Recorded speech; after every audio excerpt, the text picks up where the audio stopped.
The dirty water hit James Holloway's face with a force that felt like hatred made liquid. Cold chemicals mixed with floor grime soaked through his thrift store suit, plastered his hair against his skull, ran down his collar in streams that pooled at his scuffed shoes. 300 people in the Meridian Hotel ballroom stood frozen champagne glasses halfway to lips, dessert forks suspended over plates worth more than his monthly rent. Catherine Price stood above him, the yellow bucket still gripped in her manicured hands, her $8,000 Valentino gown shimmering under crystal chandeliers. The smile on her face wasn't quite triumph, more like the satisfied expression of someone who'd just put trash exactly where it belonged. James didn't wipe his face, didn't flinch, didn't move. He just stood there, water dripping from his nose and chin, creating a spreading puddle on the polished marble, and looked at the woman who had no idea she'd just destroyed herself. Because Catherine Price, the celebrated CEO of Sterling Dynamics, had just humiliated the one man who actually owned everything she thought was hers. 300 phones captured every second the Society Page camera in the back corner kept rolling, and somewhere across the city, in a modest apartment on the 13th floor, his 8-year-old daughter Claire was watching the school's live stream on a tablet screaming for her daddy. 5 years had led to this moment, 5 years of planning, 5 years of patience, 5 years of being invisible. The reckoning was about to begin. 5 years earlier, James had sat in Robert Mitchell's law office holding a 3-year-old who didn't understand why mommy wasn't coming home. The grief was still fresh. Anna gone 2 months, taken by an aneurysm that gave no warning, no goodbye, no chance to prepare their daughter for a world without her mother.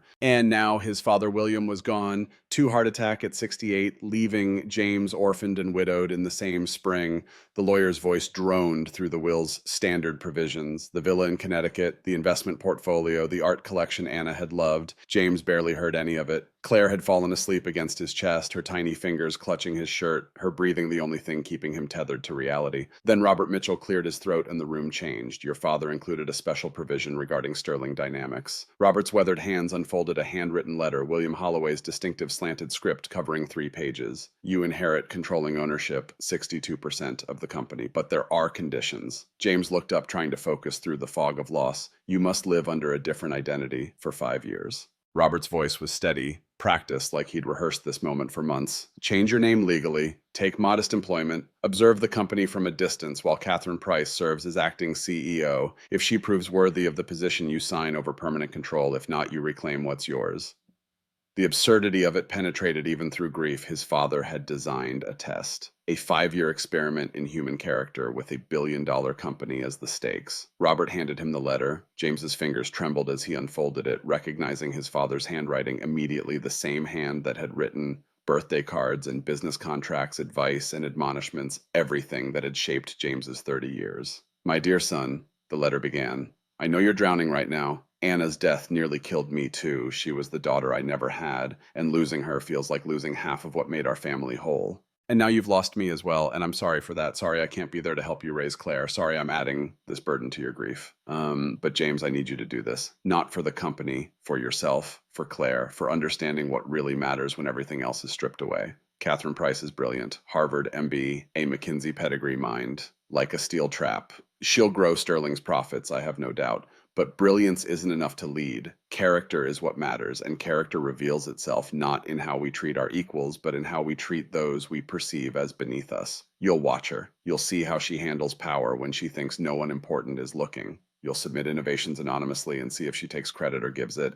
You'll observe whether success makes her kind or cruel. And while you're watching her, you'll also be learning to be present for Claire. Learning that your worth isn't tied to your name or your bank account. Learning what Anna always knew, that being a good father matters more than being a good CEO. 5 years, James. Give Catherine 5 years. Give yourself 5 years. And at the end, you'll know what Sterling really needs, what Claire really needs, what you really need. I love you, son. Your mother loved you. Anna loved you. Now go love that little girl sleeping in your arms and trust that this strange path will lead somewhere worth going. Your father always, William. James read it twice. Then a third time. Claire stirred against his chest, murmuring something about stars, a fragment of the bedtime story he'd told her that morning back when the world still made sense. Robert leaned forward. 13 board members are aware of the arrangement. We're sworn to secrecy. The public will believe you sold the company and retired from business entirely. Catherine will operate as CEO with full authority, unaware that you're observing every decision she makes. And if I refuse, then Sterling passes to the employee. Trust your grandfather established, and Catherine becomes permanent CEO, regardless. Your father wanted you to have the choice, but he also wanted the test to happen. James looked down at Claire, her face peaceful in sleep, her world already shattered by losing her mother, now her grandfather too. and her father was about to disappear into someone else's life. How do I even begin something like this? Robert slid a folder across the mahogany desk. We've prepared everything. Legal name change to James Stone. Modest apartment in Riverside District. Employment contract with a warehouse logistics company. They're owned by a shell corporation we control, but you'll work genuine hours for genuine wages. 42,000 a year. Enough to live on if you're careful. 42,000. James spent more than that on cars he never drove. His watch cost 30,000. The suit he was wearing, Tom Ford custom fitted, cost 8,000. You'll need to sell most of your possessions. Robert's tone was gentle but firm. Keep only what fits a working class life. The Mercedes, the clothes, the country club membership, all of it goes. You'll drive a used Honda shop at Goodwill. Learn what 90% of Americans already know about making ends meet. For 5 years. For 5 years. Unless Catherine fails the test sooner. Then we convene the board, and you reclaim your position immediately. James sat in silence, feeling the weight of his daughter against his chest, the weight of his father's letter in his hand, the weight of a future he couldn't yet imagine. What would Anna want me to do? Robert's eyes softened. Anna told me once that you needed to learn who you were without the Holloway name. She loved you, James, but she worried the wealth and power were becoming your identity instead of just your circumstances. I think she'd tell you to take the test, not for Sterling, for yourself. James looked at Claire one more time, her mother gone, her grandfather gone, her father about to become someone else entirely. He signed the papers that afternoon. The first year was hardest. Not the money, though, that stung in ways he hadn't anticipated, counting pennies at the grocery store, skipping Claire's request for new toys because the budget was already stretched thin. Not even the work, though, warehouse labor, left him exhausted in ways his executive role never had his hands developing calluses, his back aching from lifting boxes. The hardest part was invisibility. James Stone woke at 5:47 every morning, 3 minutes before his alarm, a habit born from grief-induced insomnia that never quite faded. The apartment was quiet except for traffic 13 floors below, and Claire's soft breathing through the thin wall separating their bedrooms. He'd lie there, staring at the water stain on the ceiling, shaped vaguely like a bird he'd decided, though Claire insisted it looked like a dragon, and remember who he used to be. James Holloway slept in a king-sized bed with Egyptian cotton sheets. James Stone slept on a queen mattress from a discount warehouse sheets from Target that pilled after the first wash. James Holloway's morning coffee was Blue Bottle beans, $24 a bag, ground fresh each day. James Stone drank Folgers Instant $8 a can and told himself it tasted fine. James Holloway's daughter attended Ashford Academy, $35,000 a year, horseback riding lessons, and Mandarin classes. James Stone's daughter went to Jefferson Elementary Public School with peeling paint and outdated textbooks, but teachers who actually seemed to care. The transformation required more than just moving and changing names. It required rewiring his brain to think in budgets and necessities, to walk past restaurants he used to frequent without flinching, to wear the same 3 thrift store suits in careful rotation so the other school parents wouldn't notice he owned nothing else. He packed Claire's lunch every morning, peanut butter and jelly on store-brand bread, apple slices, string cheese in the purple unicorn lunchbox. Anna had bought their daughter's 3rd birthday. It was starting to crack along the seams held together with clear tape, but Claire refused to let it go. Some mornings, James would catch himself starting to add the organic turkey and imported cheese he used to buy, then remember he couldn't afford it. Stone brand turkey, American cheese, good enough. They walked the 6 blocks to Jefferson Elementary every morning, Claire's small hand in his, her chatter filling the silence his grief left behind. She talked about her teacher, Mrs. Patterson, about the playground equipment, about her new friend Emma, whose dad was a lawyer and drove a Tesla. Why don't we have a nice car? Daddy James kept his voice steady, gentle. Our car gets us where we need to go, sweetheart. That's what matters. But Emma's dad says their car can drive itself. Emma's dad also works 80 hours a week and misses most of her soccer games. I'd rather have time with you than a fancy car. Claire seemed satisfied with that answer, at least for today. Tomorrow she might ask about their small apartment, or why they never went on vacation, or why Daddy's suits didn't fit quite right. James had learned to deflect without lying, to reframe poverty as choice, to make sacrifice sound like wisdom. The warehouse job was legitimate. Robert had insisted on that. No special treatment, no easy assignments. James clocked in at 9, operated forklifts, managed inventory-loaded trucks. His supervisor, Davis, was a decent man, former Marine who treated everyone with gruff fairness and didn't care that James sometimes seemed overqualified for the work. His co-workers were real people with real problems. Jim worried about his mother's medical bills. Rodriguez sent money to family in Texas every month. Tommy was saving for his daughter's wedding 3 years away because he wanted to give her something beautiful. They invited James for beers after shifts sometimes. He'd go occasionally, nurse a single Budweiser, listen to them complain about bosses and bills and bad luck. They called him Stone, slapped his back, included him in their world. None of them knew he was worth $3.2 billion. hours. None of them knew that every night after Claire fell asleep, James became someone else entirely. The kitchen table became his laboratory. The laptop, a 5-year-old Dell he'd bought used for $200, became his gateway to Sterling Dynamics' future. He'd work until 2 or 3 in the morning, designing systems and solutions that existed nowhere in current technology, solving problems that Sterling's research teams couldn't crack with all their resources. The first innovation took 8 months: an advanced water purification system using graphene filtration paired with UV sterilization capable of processing 1,000 gallons daily, powered entirely by solar energy. Perfect for developing nations' disaster zones anywhere clean water was scarce. He submitted it through Sterling's anonymous innovation portal under contributor ID A7492. No name, no credentials, just the designs, the mathematics, the proof of concept. 6 months later, Catherine Price stood on a stage in Singapore presenting her team's breakthrough to a crowd of international investors.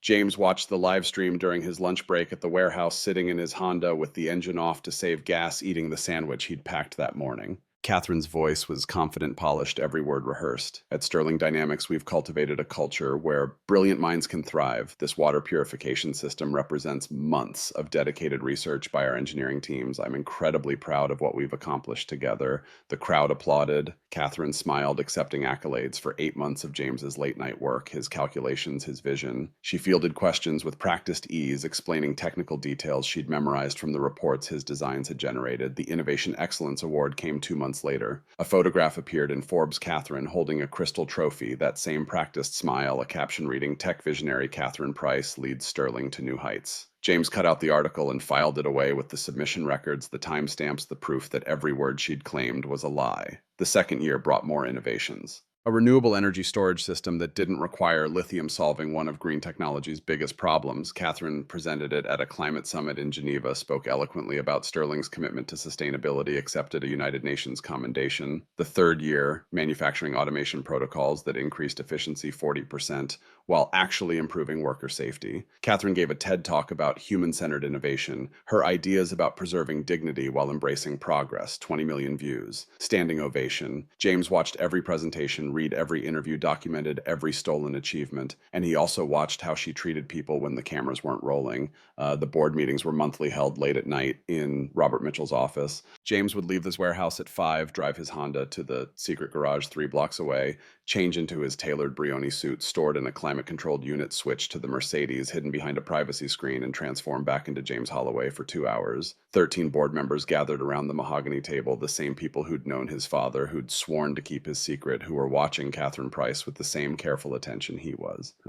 Margaret Thorne was usually first to speak. The CFO, 52, sharp as broken glass and just as cutting when necessary. She'd spread financial reports across the table, numbers that told their own story. Revenue up 18% year over year. Profit margins excellent. Stock price climbing steadily. Catherine's hitting every metric we set. Robert would nod, sorting through employee complaints filed with HR, but the culture metrics are troubling. Turnover increased from 12% to 25% this year alone. Exit interviews consistently mention hostile work environment, fear-based management, unrealistic demands. Then Sarah Morgan would lean forward, and James's pulse would quicken in ways that had nothing to do with business. He'd first noticed her at the second board meeting 3 months into the test. Sarah had inherited her board seat and $150 million when her father died, and she'd walked into that mahogany paneled room like she owned it, which in a sense she did. 8% of Sterling's shares, enough to matter. Their first exchange had been antagonistic. She'd questioned the entire premise of Williams' test, called it a waste of time and resources, suggested they simply install James as CEO and be done with theatrics. James had bristled. "My father designed this for a reason." Her eyes had flashed cold and hard. "Your father's dead. The company needs leadership now, not some elaborate social experiment. The company has leadership. Catherine's doing fine by the numbers. Numbers aren't everything." Sarah had stood, then walked to the window overlooking the dark city. "I've seen her in action. She's brilliant at execution, ruthless about results, and absolutely devoid of empathy. That combination builds profits short term and destroys companies long term. So you think I should take over? I think this whole situation is absurd."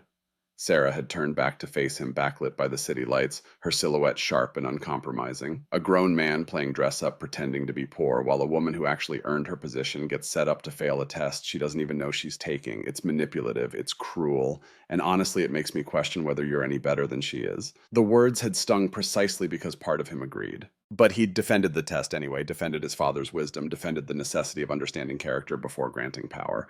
They'd argued for 20 minutes while the other board members watched in uncomfortable silence.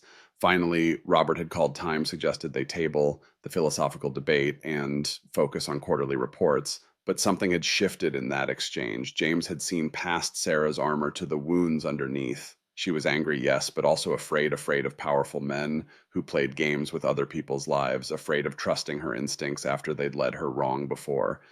He'd done research afterward, learned about her ex-husband, a charming venture capitalist who'd wooed her for 18 months, married her in a ceremony featured in Vanity Fair, then quietly drained 20 million from their joint accounts before filing for divorce. The prenup she'd insisted on had protected most of her wealth, but the betrayal had cost her something money couldn't measure. Now she came to every board meeting, armed and skeptical, questioned every decision, trusted nothing at face value. And despite himself, or maybe because of it, James found himself watching her more than the financial reports, noticing details the others missed. The way she worried the edge of her leather portfolio when stressed, the slight softening in her eyes when Margaret mentioned her granddaughter, the careful distance she maintained from every man in the room, including him. By the third year, their dynamic had shifted from hostile to something more complicated. They still argued, but the arguments had an edge of something else now. Mutual respect, grudgingly acknowledged, intellectual chemistry. Neither wanted to name attraction buried under layers of professional distance and personal damage. One night after a particularly difficult board meeting, Sarah had lingered while the others filed out. James had been gathering his papers when her voice cut through the silence. Can I ask you something? He'd looked up, caught off guard by the vulnerability in her tone. Of course. Do you ever wonder if your father was wrong? She'd stayed by the door, maintaining distance like it was armor. If maybe Catherine's exactly who Sterling needs, someone willing to be ruthless, to make hard choices, to prioritize results over feelings. Every day, James had admitted. But then I see how she treats people when she thinks it doesn't matter. The janitor she screamed at over trash can placement, the assistant she fired for bringing lunch 3 minutes late. The way she talks about warehouse workers like they're machines instead of humans. Maybe that's just pragmatism. Sarah's voice was soft now, almost uncertain. Maybe being a good CEO means being willing to be the villain. Or maybe being a good CEO means understanding that how you treat people is the result that matters most. James had set down his papers, looked at her directly. My father built Sterling with the philosophy that profit and decency aren't mutually exclusive. Catherine's proving him wrong, and that breaks my heart every single day. But I have to see this through. I have to know for certain. Sarah had nodded slowly, something shifting in her expression. I'm starting to understand why he designed this test, not to trap Catherine, to save you from becoming her. The words had hung between them, heavy with implications neither was ready to unpack. Then Sarah had left, and James had driven back to his Honda, back to his thrift store life, back to the apartment where Claire slept, dreaming about stars, and her mother who lived among them now. The pattern repeated itself monthly for 3 years. Board meetings where the evidence against Catherine accumulated like storm clouds. Employee complaints about her cruelty. Turnover numbers that screamed toxic culture. Innovations she claimed that weren't hers. And beneath all of it, the growing tension between James and Sarah, the unspoken pull, neither acknowledged but both felt. By year 4, the board meetings had acquired a rhythm. Business first, Margaret with financials, Robert with HR reports, others with their committee updates. Then the real discussion whether Catherine had failed the test yet, whether the evidence was sufficient, whether it was time to end the charade. She's destroying morale, Margaret would argue. We're hemorrhaging talent. But the stock's up 23%, another board member would counter. Shareholders are happy. Shareholders don't see the exit interviews. Robert would slide another folder across the table. 3 more people quit this month, citing hostile environment. 1 filed an EEOC complaint that legal settled quietly. And James would sit there listening, watching, documenting everything while maintaining his double life. Working class father by day, secret owner by night, neither identity quite fitting anymore. The morning Principal Morrison approached him at Jefferson Elementary. James knew immediately something had changed. She'd never singled him out before. He was just another parent volunteer, reliably present, but unremarkably so. Mr. Stone, could I speak with you a moment? He'd nodded, kissed Claire's forehead, sent her to class. Morrison's office was modest, decorated with children's artwork and motivational posters. She'd gestured to a chair, then sat behind her desk with the careful expression of someone about to ask a favor they knew might be refused. We're hosting our annual charity gala in 2 weeks. Meridian Hotel, $5,000 a plate, our biggest fundraiser of the year. James had kept his face neutral, already guessing where this was headed. We're short on serving staff. The catering company had a scheduling conflict, and I'm scrambling to fill positions. I know it's last minute and the event is quite formal, but you've always been so generous with your time. I'd be happy to help. The words came easily, though. His heart had begun hammering against his ribs. What time?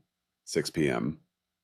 Morrison had smiled with visible relief. It's black tie, very elegant. Our sponsor this year is Sterling Dynamics. Their CEO will be attending to present our donation. James's expression hadn't changed, though something inside him locked into place with the cold click of inevitability. Sterling Dynamics. Catherine Price. The final test arriving exactly when his father had somehow known it would. I'll be there. Morrison had touched his hand lightly. You're a good man, Mr. Stone. Claire's lucky to have you. If only she knew who he really was, what he was really doing. How the kindness she saw as generosity was actually strategy in a 5-year game his father had designed from beyond the grave. That afternoon, James had called Robert Mitchell from the warehouse parking lot during his lunch break. The gala's in 2 weeks. Catherine will be there. I'm volunteering as serving staff. Robert's pause had stretched long enough to transmit doubt through the phone line. James, are you certain this is wise? Provoking her in public. I'm not provoking her. I'm offering water. What she does with that opportunity is entirely her choice. Another pause. Sarah's going to object. Sarah can object all she wants. This is happening. And Claire, what if she sees Claire will be home with Mrs. Brennan? James had stared through the windshield at the warehouse, at the life he'd been living for 4 years, 11 months. Safe. You know, Jefferson Elementary live streams their major events, I know, so Claire might watch anyway. Then she'll see her father doing the right thing, even when it's hard. James had heard his own voice harden, felt the weight of 5 years compress into this single decision. She'll see what real character looks like when tested. The board meeting that followed had been explosive. Sarah had stood the moment he'd outlined his plan, her face pale with fury and something that looked like fear. This is insanity. You're deliberately putting yourself in a position to be humiliated. I'm creating an opportunity for truth. Truth, Sarah had laughed sharp and bitter. You're creating a spectacle. Catherine's going to destroy you in front of 300 people, and you're going to let her because your dead father convinced you. This proves something meaningful. It does prove something meaningful. James had stood too, meeting her anger with his own. For 5 years, I've watched her abuse power, watched her steal credit, watched her break people who can't fight back. And for 5 years, she's faced no consequences because she's too smart to do it when anyone important is watching. Well, in 2 weeks, everyone will be watching. And your daughter Sarah's voice had cracked on the words. What about Claire? Claire will be safe at home. Jefferson Elementary live streams their events. Sarah had pulled up the school website on her phone, turned it to show him, right here. Live coverage of all major fundraisers for transparency. So if Claire asks Mrs. Brennan to see where Daddy is, she'll watch you get destroyed in real time. The room had gone silent. James had stared at the screen at the announcement about live stream coverage and felt the plan he'd been building crack around the edges. Then I'll ask Mrs. Brennan not to show her. And when Claire asks why not, when she specifically requests to see you at the fancy party, Sarah had set the phone down, her hands shaking. You can't lie to her, James. You won't, so she'll see. And that's a choice you're making. James had looked around the table at 13 faces watching this confrontation, 13 people who'd kept his secret for 5 years and realized they were waiting for him to defend himself, to explain how traumatizing his daughter served some greater good. He couldn't. Sarah had taken his silence as confirmation, her expression shifting from anger to something worse, disappointment. You're willing to sacrifice your daughter's peace of mind to prove a point about character, and you don't see the irony in that. She'd left before he could respond, the door closing behind her with careful control that was somehow worse than slamming it. Robert had cleared his throat. She has feelings for you, I know, and you for her. James had sat back down, suddenly exhausted. That's irrelevant. It's not. Margaret had spoken quietly, her usual sharpness replaced with something gentler. Sarah's afraid you're like her ex-husband. Brilliant and charming and ultimately willing to hurt people to get what you want. If you go through with this plan and Claire gets hurt, you'll prove her right. The truth of it had settled in his chest like lead. But the alternative was walking away from 5 years of preparation, letting Catherine continue unchecked teaching Claire that injustice should be tolerated when confronting it gets messy. The vote had been close, 7 in favor of proceeding, 6 against. Enough to move forward, not enough to feel good about it. James had driven home that night in the Honda, unable to afford the emotional luxury of the Mercedes and the man he became inside it. Claire had been at the kitchen table doing homework, tongue poking out in concentration, the same way Anna's used to when she was focused. Daddy, can you help with fractions? He'd sat beside her, guided her through the problems, helped her understand how parts made wholes. And the entire time, a voice in his head whispered that he was breaking her into parts. She wouldn't know how to make whole again. The night before the gala, James lay awake, staring at the water-stained ceiling while the city breathed 13 floors below. Anna's photograph sat on the nightstand. He'd moved it from the kitchen tonight, needing her closer. Is this what you would want? The whispered question disappeared into darkness. Am I honoring your memory or using it as justification for something cruel? The photo offered no answers. Anna had been gone 5 years, 3 months, and 14 days, long enough that Claire's memories of her mother were fading into impressions, softness, laughter, safety, rather than specific moments. Long enough that James could sometimes go hours without the grief ambushing him. Not long enough that moving forward felt anything but betrayal. His phone buzzed on the nightstand. A text from Sarah sent at 2 in the morning. I can't sleep. Keep thinking about tomorrow. James typed back. Me too. There's still time to stop this. I know, but you won't. I can't. Dots appeared and disappeared 3 times before her next message came through. I understand. I don't agree, but I understand. Just please be careful. Please protect Claire however you can. I will. Another long pause. Then, James, I need to tell you something. In case tomorrow goes wrong, in case we don't get another chance. His heart hammered against his ribs. I've been fighting this for 2 years, telling myself you're not someone I can trust, not someone who'd see me as anything beyond convenient. But watching you prepare for tomorrow, watching you willing to sacrifice everything for what you believe is right, I can't keep lying to myself. James stared at the words, hardly breathing. I'm falling in love with you. Have been for months, maybe longer. And it terrifies me because loving powerful men has only ever ended in pain. But there it is. You should know. Before tomorrow changes everything. His fingers trembled over the keyboard. Everything he wanted to say seemed simultaneously too much and not enough. Finally, he typed, Sarah, but the dots that showed she was typing appeared again, cutting him off. Don't respond. Not now. Not until after tomorrow. If you say something kind and tomorrow still happens, I'll hate myself for being vulnerable. If you say something kind and tomorrow doesn't happen, I'll wonder if I manipulated you. Just let tomorrow happen. Then we'll figure out what comes next. Okay. Good night, James.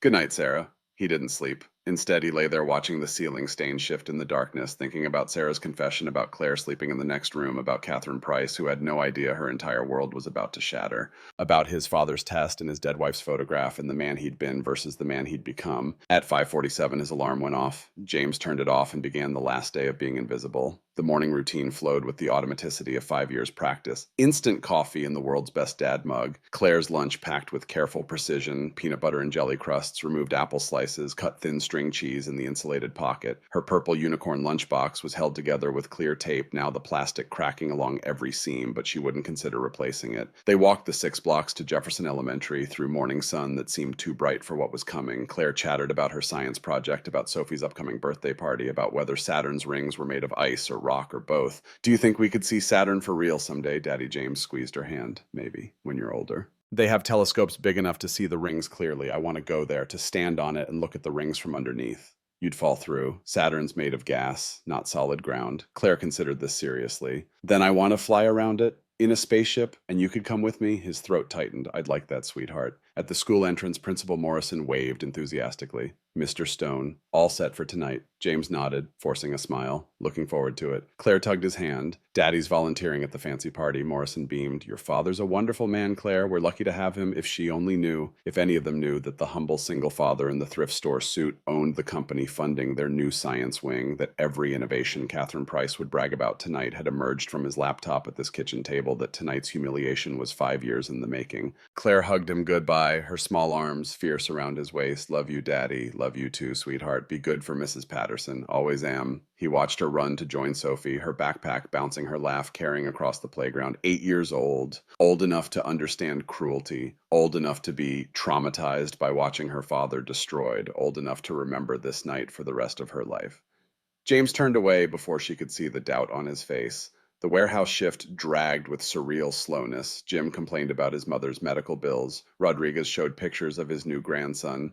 Tommy asked if James wanted to grab beers after work, seemed disappointed when James declined, said he had something that evening. Something fancy, Tommy had grinned. Got a hot date, just volunteering. School event. Man, you're a better dad than me. I can barely make it to parent-teacher conferences. You do your best, that's what matters. But was his best really letting Claire potentially witness tonight? Was that good parenting or self-serving rationalization? At 10:45, James told Davis he had a doctor's appointment, clocked out, drove the Honda to the secret garage 3 blocks away. The transformation ritual had become automatic over 5 years. Warehouse clothes peeled away, brainy suit pulled from the garment bag, Honda exchanged for Mercedes. But today, he reversed it. Instead of the $8,000 suit, he retrieved the outfit he'd carefully selected from Goodwill 6 weeks ago. $40 suit in a size slightly too large, making him look diminished. Tie with a small stain near the bottom, noticeable if you looked closely, shoes with scuffed toes and worn heels, the costume of a struggling father doing his best to look respectable and falling just short. He changed in the garage, looking at himself in the Mercedes window reflection. James Stone stared back, shoulders, slightly hunched suit, hanging wrong, the physical embodiment of invisible. Tomorrow he'd be James Holloway again, owner and CEO. Tonight he was nobody. The drive to the Meridian Hotel took 20 minutes through afternoon traffic. James parked the Honda in the employee lot, walked past the valet area where Teslas and Mercedes were being carefully arranged. His car looked decades old by comparison, rusted and taped and thoroughly beneath notice. The service entrance led to a narrow corridor with harsh fluorescent lights and industrial carpet. A harried woman with a clipboard barely looked up when he approached, named James Stone, volunteer server. Great, we're short 3 people. She shoved a white jacket at him. This should fit. You'll serve champagne during cocktail hour, water during dinner. Stay along the west wall. Don't engage with guests unless directly addressed. Smile, but don't be intrusive. Essentially, be invisible. I can do invisible. The jacket was slightly too big, making him seem even smaller. A name tag read simply James in generic block letters. He pinned it on and caught his reflection in a hallway mirror. Anonymous staff, forgettable, exactly what the wealthy paid not to notice. The ballroom was already transforming. $3 million flower arrangements, ice sculptures of books and globes, tables set with china worth more than his monthly rent. Early arrivals drifted through in evening wear that cost more than his annual warehouse salary. James took his position along the west wall, champagne tray balanced, and watched the room fill with people who'd never see him. Lawyers and doctors and executives, the parents of Claire's classmates who'd smiled politely when forced to interact with him at school but never quite met his eyes. The hierarchy was clear in every gesture they belonged he served. At 6:30, Catherine Price arrived. She paused in the ballroom entrance like she was posing for invisible cameras, letting people notice her before she moved. The crimson Valentino gown fit her perfectly, highlighting rather than flaunting, expensive in a way that whispered rather than shouted. Her hair was immaculate, her makeup flawless, her smile practiced and beautiful and completely hollow. Brandon Walsh followed 3 steps behind, carrying her clutch and phone like a trained dog. Someone made a comment, and Catherine laughed her hand, touching their arm in that calculated way powerful people use to make others feel special while maintaining clear hierarchy. James watched from the west wall tray of champagne in hand and felt 5 years of patient documentation crystallize into this moment. Every stolen innovation, every fired employee, every act of casual cruelty, all of it leading here. At 7:15, Sarah Morgan entered alone. She wore midnight blue, elegant and understated, no flashy jewelry except small diamond studs, the same ones James had given her 2 months ago after a particularly difficult board meeting, unable to resist anymore, claiming they were a thank you for her support. She'd accepted them with suspicious eyes and soft gratitude, and now here they were, catching the light as she moved through the crowd. Their eyes met across the ballroom. Sarah's face flickered through emotions too fast to name: pain, anger, fear, something that might have been love. James gave her a tiny nod. I'm okay. She nodded back. I'm here for you. Then she turned away, taking her seat at a table far from Catherine's, and the moment broke. Principal Morrison took the microphone, welcoming everyone, thanking them for their generosity. Please help me recognize our incredible sponsor this year, Sterling Dynamics, and their visionary CEO. Catherine Price applause erupted. Catherine stood, waving, graciously accepting adulation for a donation that came from James's father's company, from innovations James had created, from wealth the Holloway family had built over 3 generations. At Sterling, we believe investing in young minds creates tomorrow's leaders. Catherine's voice carried perfectly every word rehearsed. These children represent our future, and we're honored to support their journey toward greatness. More applause, more smiles, more lies accepted as truth because she delivered them with such polished confidence. Dinner service began. James moved between tables with water, with wine, with the practiced invisibility of 5 years pretending to be someone else. He cleared appetizer plates, refilled glasses existed in the peripheral vision of people too important to notice him fully. Catherine's table was near the front, superintendent, city councilman, school board chair, all hanging on her every word. Brandon sat 1 seat over, phone in hand, occasionally leaning in to whisper updates she received without acknowledgement. The key to innovation is fostering an environment where brilliant minds can thrive. Catherine gestured elegantly, her wine glass catching light. At Sterling, we've created a culture of creativity and bold thinking that allows groundbreaking work to flourish. James poured water at the next table, listening to her claim credit for his culture, his innovations, his groundbreaking work. His hands stayed steady even as his jaw tightened. At 8:30, dessert plates were cleared and coffee service began. The moment had arrived. James picked up a water tray, feeling the weight of 5 years compress into the bottle's condensation cold pressure against his palms. He walked toward Catherine's table with measured steps, his heartbeat loud in his ears, but his expression perfectly neutral. Catherine was mid-sentence, something about renewable energy partnerships, when he arrived at her left side. Water. His voice was quiet, professional, the perfect tone of invisible service. The tray extended toward her table, bottles perfectly arranged. Catherine didn't even look up. No. The word was dismissive, automatic, the way you'd wave away a fly. James stood there, tray still extended, waiting. Catherine's head snapped toward him, irritation flashing across her perfectly made up features. I said no. Are you deaf? The nearby tables went quiet, sensing a shift in the room's atmosphere. James kept his voice respectful, neutral. My apologies, ma'am. Just ensuring everyone has what they need. Catherine really looked at him now, her eyes narrowing. You're one of the parents, aren't you? Yes, ma'am. My daughter attends Jefferson Elementary. Her lip curled slightly, a micro expression of disdain, quickly covered, but not quickly enough. How quaint. Brandon Walsh leaned in his voice, carrying to the nearby tables. Ms. Price, isn't that the man who asked about scholarship programs at the last PTA meeting? It was a complete fabrication, but it served its purpose. Catherine's eyes lit with recognition and something crueler, the satisfaction of finally placing someone beneath her notice. Oh, yes, I remember now. She stood her chair, scraping against the marble floor with a sound that cut through the room's expensive ambiance. The ballroom tilted toward them, 300 conversations dying, 300 faces turning to watch. Tell me, do you always work as catering staff at your child's school events? Catherine's voice carried perfectly pitched to perform rather than converse. Or is this a special occasion I volunteer when I can, ma'am? James kept his voice level, his expression neutral. It's important to support the school. Support, Catherine repeated the word like it tasted wrong. Is that what you call this? I call it desperation. The ballroom had gone completely silent. Now everyone watching phones emerging from purses and pockets to capture whatever was unfolding. Let me guess. Catherine's performance was in full swing, now her voice projecting to her audience. You couldn't afford the $5,000 ticket price, so you put on this jacket and pretended to belong here. James said nothing. Silence was becoming its own statement. This is exactly what's wrong with public schools. Catherine addressed the room, now not him, playing to her crowd. They let just anyone participate. No standards, no dignity, no understanding of merit or achievement. She plucked the water bottle from his tray with 2 fingers, like touching something contaminated, and held it up for the room to see. Look at this suit. Look at those shoes. That stained tie. Catherine's voice dripped with practiced disdain. You think you belong in a room with people who've actually accomplished something. Principal Morrison stood from her table, her face pale. Catherine, perhaps we should... Catherine cut her off with a gesture. No, Principal Morrison, this is important. This man needs to understand something fundamental about how the world works. She stepped closer to James, close enough that he could smell her expensive perfume, could see the small lines her makeup didn't quite conceal. Success isn't an accident. Catherine's voice was quieter now, but somehow more cutting. It's not luck. It's not charity. It's discipline and intelligence and knowing your place in the world. James met her eyes steadily. Where is my place? Ms. Price serving drinks, apparently.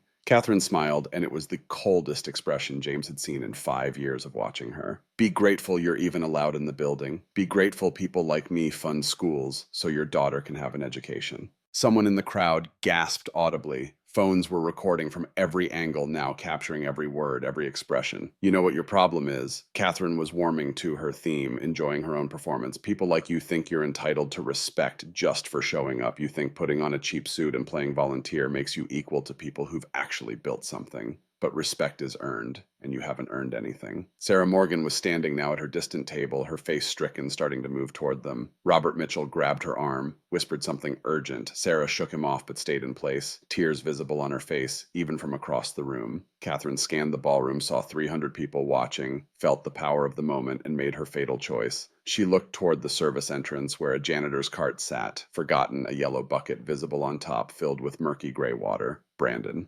Her voice was quiet, but carried clearly in the silence. Get that bucket. The room somehow went even quieter. 300 people held their collective breath. Brandon's grin faltered. Catherine, that's get the bucket! Sarah screamed from across the room. Catherine, don't you dare! But it was too late. Brandon was already walking to the cart, already lifting the bucket, already carrying it to Catherine like an offering. James saw it coming, saw the bucket in Brandon's hands, saw Catherine reaching for it, saw the satisfied cruelty in her eyes. He could step back, could move, could end this before it started. Instead, he thought of Claire at home, possibly watching this on a live stream, thought of Sarah crying across the ballroom, thought of 5 years of careful planning leading to this exact moment, and he chose to let Catherine Price reveal exactly who she was. This is where you belong. Catherine lifted the bucket with both hands and tilted it forward. Time seemed to slow, stretching the moment into terrible clarity. James saw Principal Morrison's hand reaching out too late, saw Brandon's grin frozen on his face, saw 300 phones capturing everything, saw Sarah's face crumple with anguish. Then the water hit, cold and filthy and reeking of chemicals and floor grime. It soaked through his cheap suit, instantly plastered his hair to his skull, ran down his face in dirty streams. It pooled at his scuffed shoes, spreading across the marble in a widening stain that reflected the crystal chandeliers above. The bucket clattered to the floor with a sharp metallic clang that echoed through the frozen ballroom. For 3 seconds, nobody moved. The silence was absolute. 300 people trapped in a photograph of their own horror.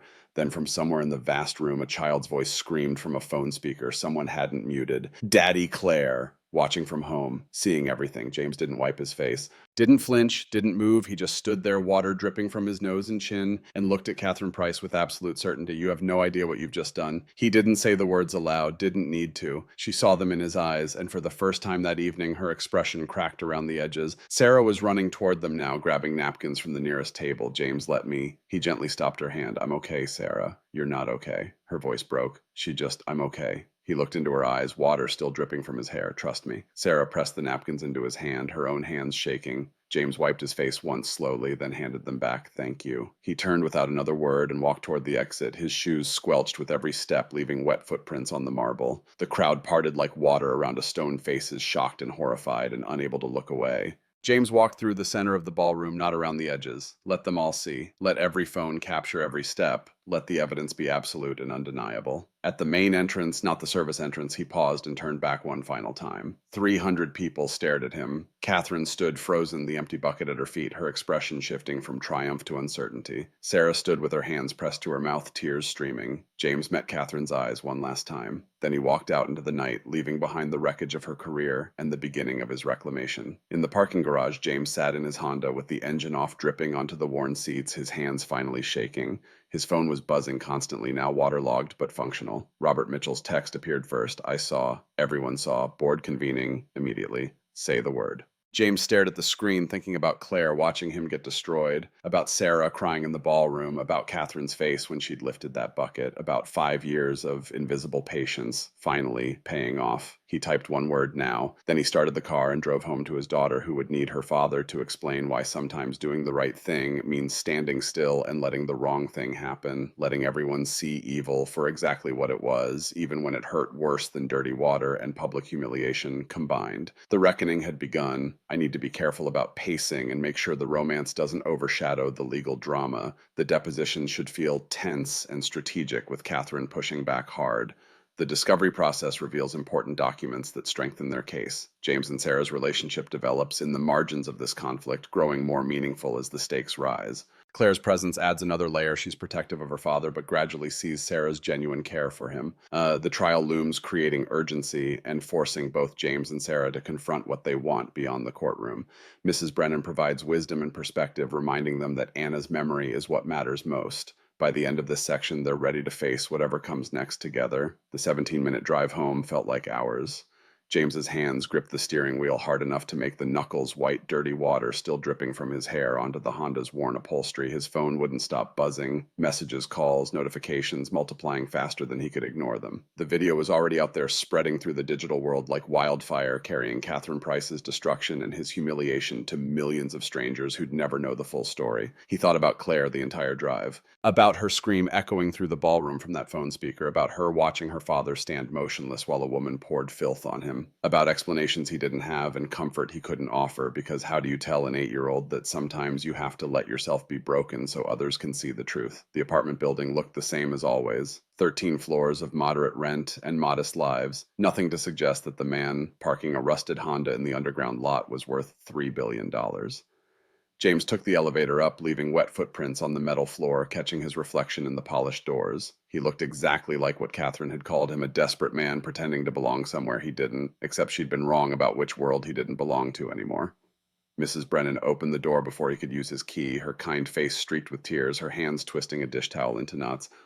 Mr. Holloway, Mr. Stone, I'm so sorry I tried to turn it off, but she wanted to see you, and I didn't know. I couldn't have known. James touched her shoulder gently. It's not your fault. Where is she? On the couch. Won't stop crying. Won't let me near her. He found Claire exactly where Mrs. Brennan had said, wrapped in her favorite blanket, the one with stars that Anna had bought for her 4th birthday, her face blotchy and wet, the tablet still clutched in her small hands, showing the frozen frame of the Jefferson Elementary live stream, the moment before the bucket tilted. Claire looked up when he entered, and her face crumpled all over again. Daddy. She launched herself at him, not caring that he was still soaking wet, that the dirty water would stain her pajamas. James caught her and held on, feeling her small body shake with sobs against his ruined suit. Why did that lady hurt you? Claire's voice was muffled against his chest, small and broken and demanding answers he didn't know how to give. Why didn't you stop her? James knelt down, gently pulling back so he could see her face. Because sometimes, sweetheart, the most important thing isn't stopping people from being cruel. It's letting everyone see who they really are. But she was so mean, I know, and you just stood there, I did. Claire pulled away, her 8-year-old face fierce with confusion and betrayal. Why? James looked at his daughter Anna's eyes, Anna's determination, Anna's refusal to accept easy answers, and knew he couldn't lie. Not about this, not when she'd seen everything. Do you remember what I've told you about Grandpa William? Claire nodded, wiping her nose with the back of her hand. That he built his company and was really smart and died before I could remember him good. Grandpa left me something very important. Not just money or houses, but a responsibility. He asked me to watch over his company for 5 years to make sure the person running it was doing it the right way, being kind to people, being honest, being fair. Claire's crying had quieted to hiccups her attention caught despite herself. That lady tonight, Ms. Price, she runs Grandpa's company, and for 5 years I've been watching to see if she treats people with kindness. Tonight I gave her a chance to show everyone who she really is. And she showed them by being mean to you, by being mean to someone she thought was nobody important, someone who couldn't fight back. Claire processed this with the seriousness of childhood, her face scrunched in concentration. But you are important. You're my daddy. James's throat tightened. I am. But she didn't know that. She thought I was just a poor single father who didn't matter. And when people think you don't matter, that's when you see who they truly are. So you let her be mean on purpose. I let her make her own choices. James pulled Claire close again. And tomorrow, sweetheart, there are going to be consequences for those choices. Big ones. What kind of consequences? The kind where people find out the truth about who I really am, about what Ms. Price has really been doing, about everything. Claire leaned back, studying his face with unsettling perceptiveness. Are we still going to be poor? James smiled despite everything. We were never actually poor, Claire Bear. We were just pretending, learning what most people's lives are really like. But starting tomorrow, things are going to change. We'll probably move to a bigger place. You might go to a different school. People are going to treat us differently because they'll know who we really are. Will you still make my lunches every single day with the purple unicorn box? Even when it falls apart completely, we'll tape it back together. Claire nodded slowly, then surprised him. I'm glad you let her show who she was, even though it was scary, because now everyone knows she's mean. Right? Right. Good. She shouldn't be allowed to be mean to people. James held his daughter, marveling at her resilience, her clarity, her ability to find righteousness even in trauma. Anna would have been proud. Mrs. Brennan appeared in the doorway, her coat already on. I should go give you family time. James stood still, holding Claire. Thank you for being here tonight. And Mrs. Brennan, starting tomorrow, things are going to be very different. There might be reporters outside cameras, people asking questions. If anyone approaches you, you don't owe them anything, not explanations, not comments, nothing. Mrs. Brennan's eyes widened slightly. Mr. Stone Holloway. My real name is James Holloway. James let the truth settle between them. I own Sterling Dynamics. Have for 5 years. Tonight was the end of a very long test. Mrs. Brennan's hand went to her mouth. Mother of God, I'll explain everything properly soon, but for now, just know that you've been taking care of the daughter of a very grateful man who's going to make sure you're compensated fairly for 5 years of underpaying you. I never minded the pay, I know, but you'll get what you deserve anyway. James managed a smile. Go home. Get some rest. Tomorrow's going to be chaos. After Mrs. Brennan left, James made hot chocolate for both of them, extra marshmallows for Claire, the way Anna used to make it. They sat together on the couch, Claire wrapped in her star blanket, the tablet finally dark and forgotten on the coffee table. Daddy, will the mean lady be in trouble now? Yes. A lot of trouble. Good. Claire sipped her chocolate, leaving a marshmallow mustache on her upper lip. Can we still see the stars tonight? Even though everything's different, they went out onto the narrow balcony 13 floors above the city and looked up at the few stars visible through the light pollution. Claire pointed out Orion's belt, the Big Dipper, making the same observation she always did. Some things stayed constant even when everything else shifted. When Claire finally fell asleep, James carried her to bed and tucked the star blanket around her shoulders. He stood in her doorway for a long moment, watching her breathe, trying to convince himself he'd made the right choice in letting her witness tonight. His phone had been buzzing constantly in his pocket. James finally pulled it out in the living room, bracing himself for the deluge. 43 messages, 27 missed calls. The video had been viewed 5 million times in 3 hours. Twitter was trending 3 different hashtags about the incident. And Robert Mitchell had sent a series of increasingly urgent texts. Board convening in 30 minutes. Emergency session. All members confirmed. Half the internet has already seen the footage. This is bigger than we anticipated. Catherine's lawyers calling. We're not responding. James, call when you can. We need to finalize tomorrow's strategy. James was about to dial when a new message appeared. Sarah Morgan. Sent at 10:47 p.m. Are you okay? Is Claire okay? He typed back immediately. We're managing. Claire saw everything. Three dots appeared, disappeared, appeared again. I'm so sorry. I should have stopped it. You tried. She wouldn't listen. I should have tried harder. James stared at those words, at the guilt bleeding through them, and felt something shift in his chest. Sarah had been fighting him for weeks about this plan had predicted exactly how it would hurt Claire, and now she was taking responsibility for not preventing what he'd deliberately engineered. This isn't on you, Sarah. This was always going to happen this way. I chose it. I know. The reply came fast. Still hate that Claire had to see it. Hate that you had to endure it. Hate that Catherine got exactly what she wanted in that moment, even though she destroyed herself getting it. She didn't get what she wanted. I did. Did you? Or did we all just pay too high a price for revenge? The words stung because part of him agreed, but he'd committed to this path 5 years ago, and there was no going back now. It wasn't revenge, it was revelation. Sarah's response took longer this time. Board meeting starting soon. I'll see you there. James opened his laptop and logged into the secure video conference. The screen filled with familiar faces, 12 other people who'd kept his secret for 5 years, who'd watched this plan unfold, who now had to deal with its consequences. Robert Mitchell looked older than usual, exhaustion evident even through the webcam. We've reviewed the footage. The news coverage is extraordinary. 3 major networks led with the story. Social media engagement is unprecedented. Every major business publication is running analysis pieces. Margaret Thorne leaned into her camera. Stock opened down 7% after hours. Investors are panicking. We need to get ahead of this immediately. Then James noticed Sarah in one of the smaller windows. She was still in her evening gown, makeup smudged from crying, sitting in what looked like her home office. Their eyes met through the screens, and something unspoken passed between them. We're calling an emergency shareholder meeting for tomorrow morning. Robert's voice was firm, controlled. 7 a.m. at Sterling headquarters. We'll present the full story, the 5-year test, the anonymous innovations, Catherine's pattern of abuse. We'll show that tonight was confirmation, not anomaly. Legal is ready. James found his voice focused on logistics to avoid thinking about Claire's face. Everything's prepared. Margaret pulled up documents on her screen, termination papers, succession documentation, evidence files. Catherine's contract allows for immediate dismissal for conduct unbecoming. What happened tonight qualifies on multiple levels. Sarah spoke for the first time, her voice steady, despite the emotion underneath. We also need to address the optics. When we terminate Catherine and reveal James as owner, some people will see it as a billionaire playing games. We need to make clear this was about character assessment, not personal vendetta. Agreed. Robert nodded, which is why we're releasing comprehensive documentation simultaneously. 5 years of evidence, not just one night. James watched Sarah through the screen, noticed the way she held herself together through sheer force of will. She'd been right about so much about the risks, about Claire, about the costs, and yet here she was, supporting the plan anyway, protecting him, even when she disagreed. The meeting ran another 40 minutes, finalizing details for tomorrow's announcement. When others started dropping off the call, Sarah remained, so did James. They sat in silence for a moment, just looking at each other through cameras and fiber optic cables and the vast distance between their separate homes. I meant what I said last night. Sarah's voice was soft, vulnerable in a way he'd never heard before, about falling for you. Tonight doesn't change that. If anything, watching you stand there, letting her destroy you publicly to prove a point about character, it should terrify me. Should confirm every fear I have about powerful men, but instead all I could think was that you're the bravest person I've ever known, and the most infuriating. James's throat was tight.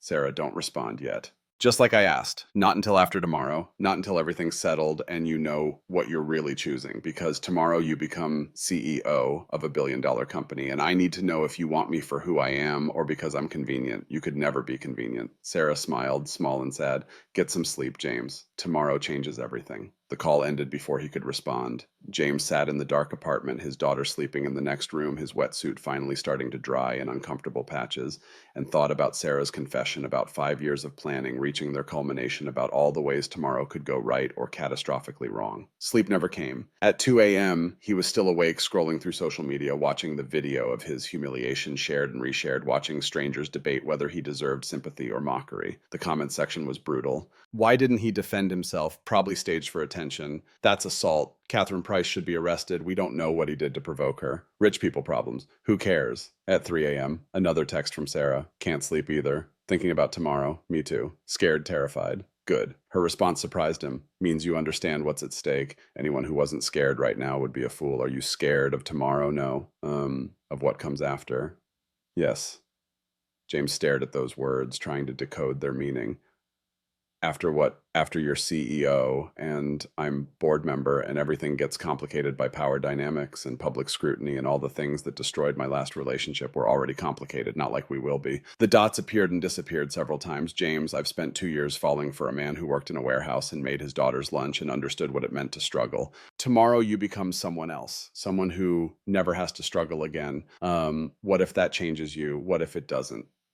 Then maybe we have a chance. James wanted to call her to hear her voice instead of reading words on a screen to bridge the distance between their separate darknesses, but she'd asked him to wait, to let tomorrow happen first, and he owed her that respect. I promise you, I'm still the same person who packed those lunches. We'll see. Sarah's response was gentle, not cruel. Get some rest. Tomorrow's going to be impossible. At 5:47, his alarm went off. James hadn't slept at all. He showered, washing away the last traces of dirty water and humiliation, and put on one of his real suits. Brioni perfectly tailored the armor of wealth he'd shed 5 years ago. Looking at himself in the mirror, he barely recognized the man staring back. Not James Stone anymore. Not quite James Holloway yet either. Something in between, still figuring out which identity fit. Claire was already awake when he checked on her, sitting up in bed with her star blanket wrapped around her shoulders. You look different. I'm going to work. Real work. At Grandpa's company, are you the boss now, starting today? Yes. Claire considered this seriously. Will you still make my lunch every single day? Promise. He made pancakes for breakfast, Claire's favorite, the recipe Anna had perfected, and they ate together in comfortable silence. The morning felt surreal, ordinary, and monumental simultaneously. Last breakfast in this apartment that had been home for 5 years. Last morning of pretending to be someone else. Mrs. Brennan arrived at 6:30 to stay with Claire. Her eyes widened when she saw James in his expensive suit, and he could see her mentally recalculating everything she'd known about him. The reporters are already downstairs. She'd clearly encountered them on her way in. Cameras everywhere. They asked if I knew you. What did you say, that mister? Holloway values his privacy, and so do I. Thank you. James kissed Claire goodbye, promised to explain everything when he came home, and took the elevator down to the underground garage where he'd kept the Mercedes hidden for 5 years. The black S-Class started smoothly, its engine a purr instead of the Honda's wheeze, and driving it felt like putting on clothes that no longer quite fit right. The route to Sterling Dynamics headquarters took 40 minutes through early morning traffic. James had made this drive hundreds of times in the other direction, leaving the executive tower to disappear into his warehouse worker life. Now he was reversing the transformation, becoming again the man his name said he should be. The press was already gathered at the main entrance. News vans, cameras, reporters with microphones testing their equipment. James bypassed them using the underground executive parking garage, his key card still active after all these years. The gate recognized him instantly, opening onto a private level he hadn't seen in half a decade. His parking space still had his name on it, CEO. Reserved. The spot Catherine had been using was next to it, slightly smaller, marked acting CEO. Tomorrow that designation would be removed entirely. The private elevator required biometric scanning, fingerprint, and retinal. James hadn't known if his clearance would still work, but the system accepted him without hesitation, the doors sliding open onto an ascent he'd last made the day after his father's funeral. The executive floor looked exactly as he remembered, mahogany paneling, expensive art portraits of Sterling's leadership through the decades. His grandfather Harold, looking stern and capable in black and white. His father, William, slightly softer, photographed in color against the backdrop of Sterling's original factory. And there in the position of honor, Catherine Price in her carefully staged professional headshot. Tomorrow that portrait would come down. Board members were already gathered near the conference room. Margaret Thorne in her usual power suit, severe and competent. Robert Mitchell looking exhausted but determined. Others he'd seen only on video screens for 5 years now, solid and real again. And Sarah. She'd arrived before everyone else was, standing by the windows, overlooking the city as dawn broke across the skyline. She wore navy blue, professional and elegant, her hair pulled back every inch the successful board member. But James could see the tension in her shoulders, the careful control masking sleeplessness and stress. Their eyes met across the space. Sarah's expression flickered relief, fear, something that might have been love before settling back into professional neutrality. James. Her voice was formal, aware of the others watching. Sarah. He crossed to where she stood, and their hands brushed as he reached for the window ledge. The contact was brief, accidental seeming, but electricity shot through the touch. Sarah's breath caught almost imperceptibly. Ready for this? Her question was quiet, meant only for him. No, but I'm doing it anyway. That's generally how the important things work. Sarah's smile was small, genuine. You look good. Like yourself again. I'm not sure who that is anymore. You will be. Soon. The shareholders began arriving at 6:45, 43 people who owned pieces of Sterling Dynamics and deserved to know the truth about who'd been running their investment. They filed into the conference room with the wary curiosity of people who'd been summoned for an emergency meeting. without explanation, who'd seen last night's viral video and were trying to understand how it connected to their company. James stood at the front of the room, the same podium Catherine had used for quarterly presentations. The irony wasn't lost on him. Sarah sat in the front row, her portfolio open, her expression composed. Their eyes met once more before he began. Good morning. My name is James Holloway, and it's time you learned the truth about who's been running Sterling Dynamics for the past 5 years. The silence was absolute. 43 faces frozen in varying states of confusion and dawning recognition. He explained it all: his father's will, the 5-year test, the requirement to observe Catherine from anonymity, the condition that she prove herself worthy or face replacement. He spoke clearly, unemotionally, laying out facts like building blocks of evidence. William Holloway believed that true leadership reveals itself not in boardrooms, but in how powerful people treat those they perceive as powerless. So he designed a test. I spent 5 years working warehouse jobs, living in a modest apartment, watching Catherine Price lead this company, while I submitted innovations anonymously and documented her every decision. Margaret Thorne stood, taking over the presentation. She pulled up financial reports. First, Sterling's growth under Catherine had been impressive. Revenue up, margins, healthy stock price, climbing.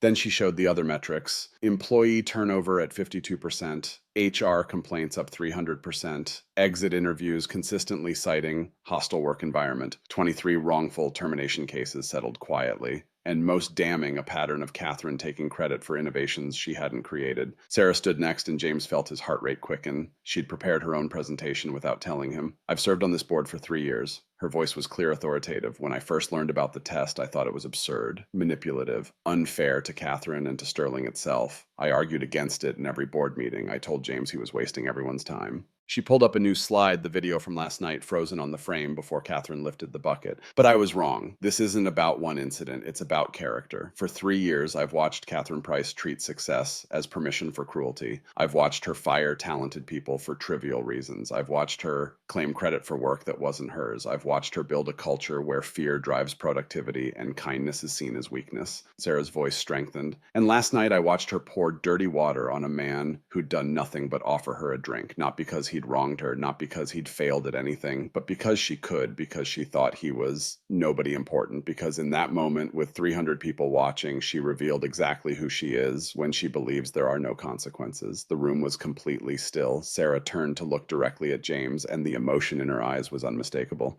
James Holloway spent 5 years learning what most of us will never understand: what it's like to be invisible, to work for wages that barely cover expenses, to be dismissed and overlooked and treated as less than human by people who think wealth equals worth. He did this not for revenge, but for truth. And last night, Catherine Price gave us the truth about her character in the clearest possible terms. She sat down, and Margaret Thorne immediately stood again to present the termination documentation. As of 6 a.m. this morning, Catherine Price's employment with Sterling Dynamics has been terminated for conduct unbecoming pattern of workplace harassment and breach of the character requirements outlined in William Holloway's succession plan. Her access to company systems has been revoked. Security is currently at her residence collecting company property. Murmurs rippled through the shareholders. One man in the back raised his hand: Richard Torres, who owned 4% through his family trust. This is all very dramatic. Torres' voice was skeptical. But you've been living in poverty for 5 years, Mr. Holloway, working jobs that have nothing to do with running a corporation. How do we know you're actually capable of leading Sterling? Maybe your father was right to test Catherine. Maybe he should have tested you too. Before James could respond, Sarah was on her feet again.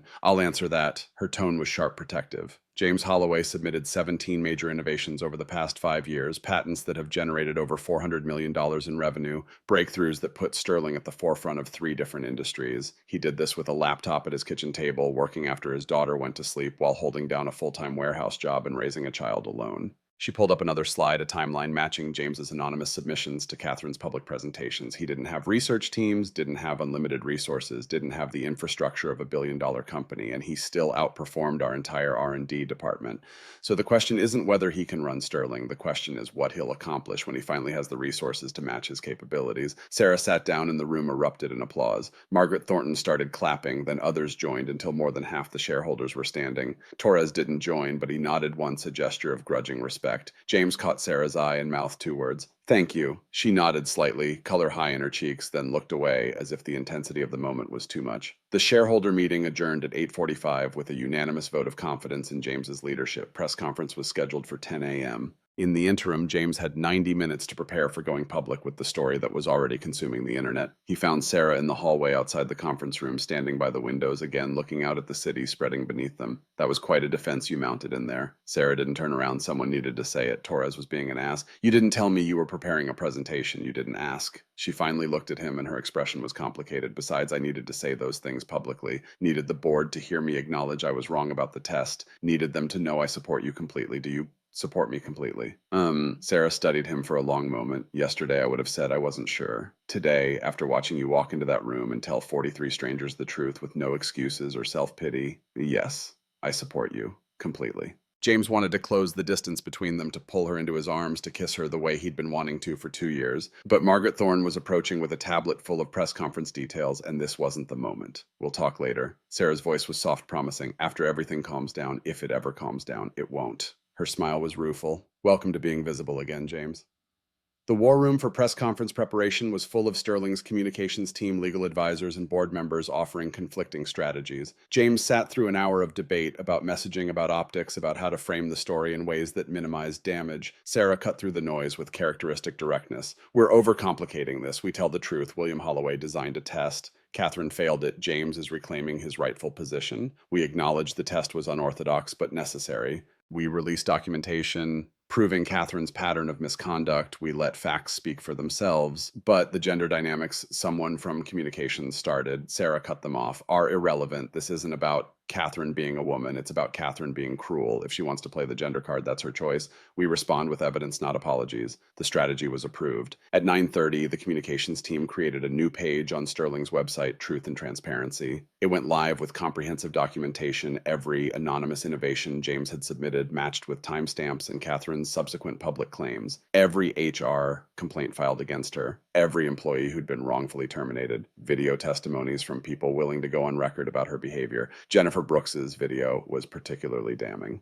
28 years old, single mother, speaking directly to camera about being fired for bringing coffee 3 minutes late, about being blacklisted for 6 months, about losing her apartment and moving in with her parents because Catherine Price had decided 3 minutes was worth destroying someone's livelihood. The website traffic was immediate and overwhelming. 50,000 views in the first 30 minutes. By the time the press conference started at 10 a.m., 500,000 people had accessed the documentation. James stood at the podium in Sterling's press room. Cameras from every major network pointed at him, reporters shouting questions before he'd even begun speaking. Sarah sat in the front row beside Robert and Margaret, her presence a steady anchor in the chaos. He gave a brief statement explaining the test, the 5 years of observation, Catherine's termination. Then he opened for questions, and the feeding frenzy began. Mr. Holloway, did you deliberately provoke Catherine Price at the gala? I offered her water. How she responded was entirely her choice, but you knew she might react badly. You engineered the situation. I created an opportunity for her to demonstrate character. She chose to demonstrate cruelty. Some are saying this is revenge, that you manipulated events to justify taking control of your father's company. If I wanted revenge, I could have fired Catherine on day one. I gave her 5 years to prove herself worthy. She proved the opposite. What about the gender discrimination angle? Catherine Price is claiming you targeted her because she's a woman. James cut the reporter off. My father chose Catherine because he believed she had potential. Her gender was irrelevant to that decision and irrelevant to her termination. She failed the test because of her character, not her chromosomes. A female reporter in the third row stood. But surely you can understand how this looks.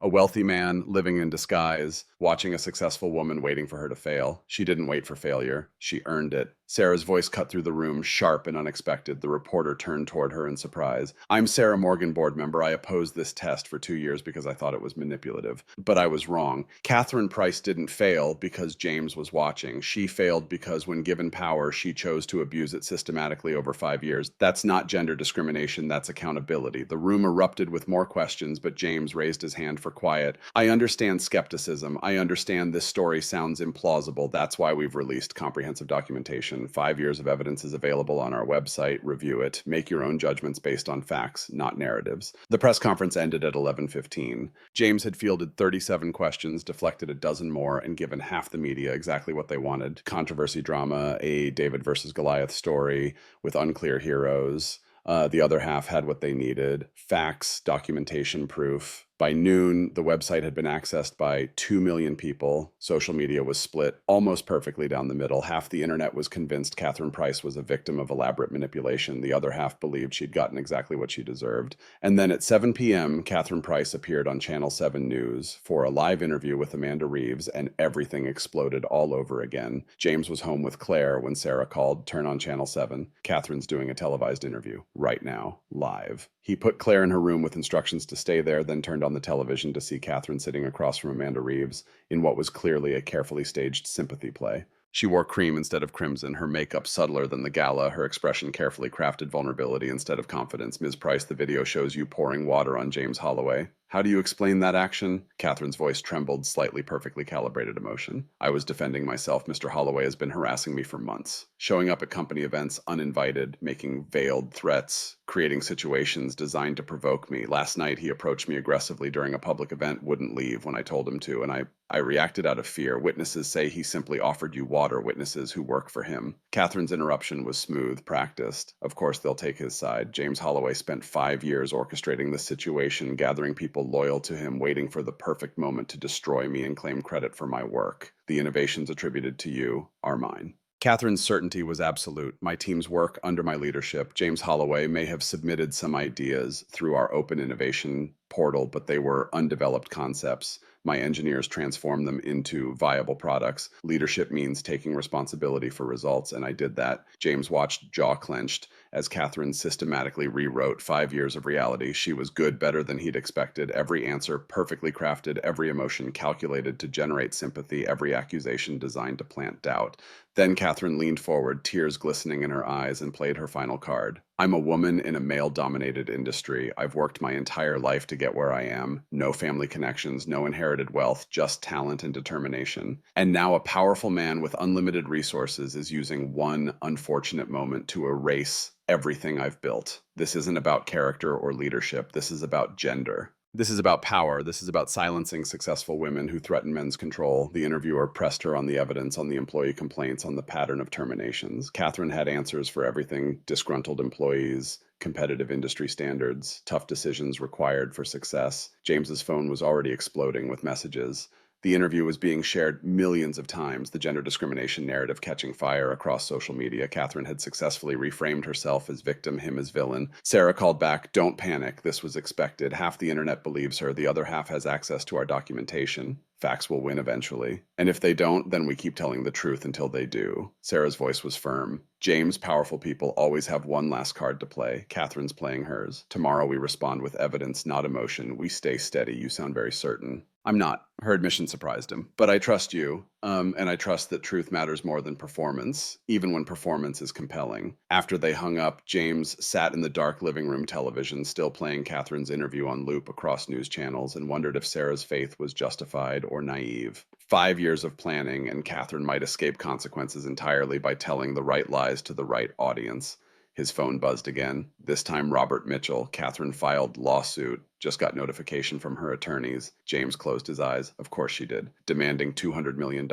Wrongful termination, defamation, emotional distress, and gender discrimination. The number was staggering, not because James couldn't afford it, but because of what it represented: Catherine's absolute refusal to accept consequences, her certainty that she could buy or litigate her way out of accountability. What do our lawyers recommend countersue for? Twice the amount. Bury her in discovery. Make it so expensive and time-consuming she'll beg to settle. Number James's voice was certain. "We face her in court. Let a jury see the evidence and decide who's telling the truth." Robert's pause stretched long. Trials are unpredictable. Juries respond to emotion, and Catherine's very good at manipulating emotion. Then we'll have to be better at presenting facts. Margaret won't like this strategy. Margaret doesn't have to. I'm CEO now. The decision's mine. Another pause, then Robert's voice softened. "Your father would have done the same thing. He always said settlements let guilty people buy their way out of consequences." When's the trial scheduled? 6 months. October. Then we have 6 months to prepare. James hung up and sat in the darkness, thinking about courtrooms and juries, and Catherine Price's practiced tears about Sarah's faith in truth prevailing, and Claire's faith that her father always knew what he was doing, about how sometimes faith was all you had when certainty was impossible. The next 6 months were transformation and preparation in equal measure. James moved himself and Claire out of the apartment into a comfortable house in Riverside with a yard for Claire to play in and a telescope for watching stars. Not the mansion he could have afforded, but something that felt like home rather than display. Claire transferred to Ashford Academy, the same school she would have attended if they'd never started the test. She adapted with surprising ease, made friends who didn't know or care about her father's net worth, came home one day, excited about a girl named Sophie who loved astronomy as much as she did. Sterling Dynamics underwent its own transformation. James implemented new policies, anonymous reporting for workplace complaints, mandatory respect training for executives, flat salary increases for warehouse workers, benefits, expansion, maternity leave tripled. The changes were expensive in the short term, but improved morale dramatically. Employee turnover dropped 30% in 3 months. Jennifer Brooks was hired back as Director of Employee Relations, tasked with identifying others who'd been wrongfully terminated and creating pathways for their return. 23 people came back in the first month, each receiving back pay, apologies, and fresh starts. And through it all, Sarah was there. It started professionally board meetings, strategy sessions, quarterly reviews, but the frequency increased. Coffee meetings before formal sessions, dinners after to debrief, long phone calls about nothing in particular. Gradually, imperceptibly at first, professional collaboration became something else. 4 months after this gala, Sarah came to James's new house for the first time, ostensibly to review trial preparation materials. Really because they'd both stopped pretending distance was protection. Claire met her at the door with characteristic directness. "You're Ms. Morgan from Daddy's work." Sarah knelt to Claire's eye level. "I am. You can call me Sarah if you'd like. Do you like astronomy?" Sarah's face lit up. "Actually, yes. My favorite planet is Saturn. Mine too."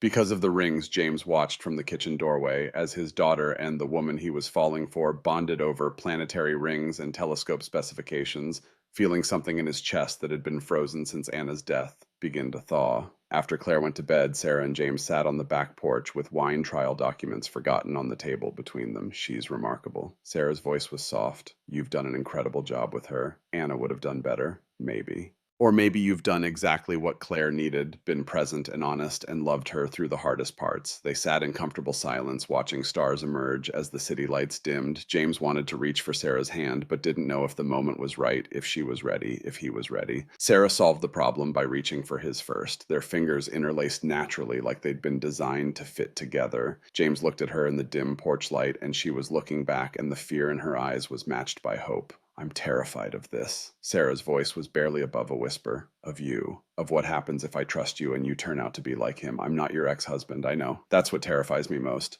Because if you're different, if you're actually trustworthy and kind and everything you seem to be, then I have to dismantle all the walls I built to protect myself, and that might hurt worse than being betrayed again." James squeezed her hand gently. "We can go slow as you need. How slow is slow enough to outrun terror?" He smiled. "Slower than that, probably."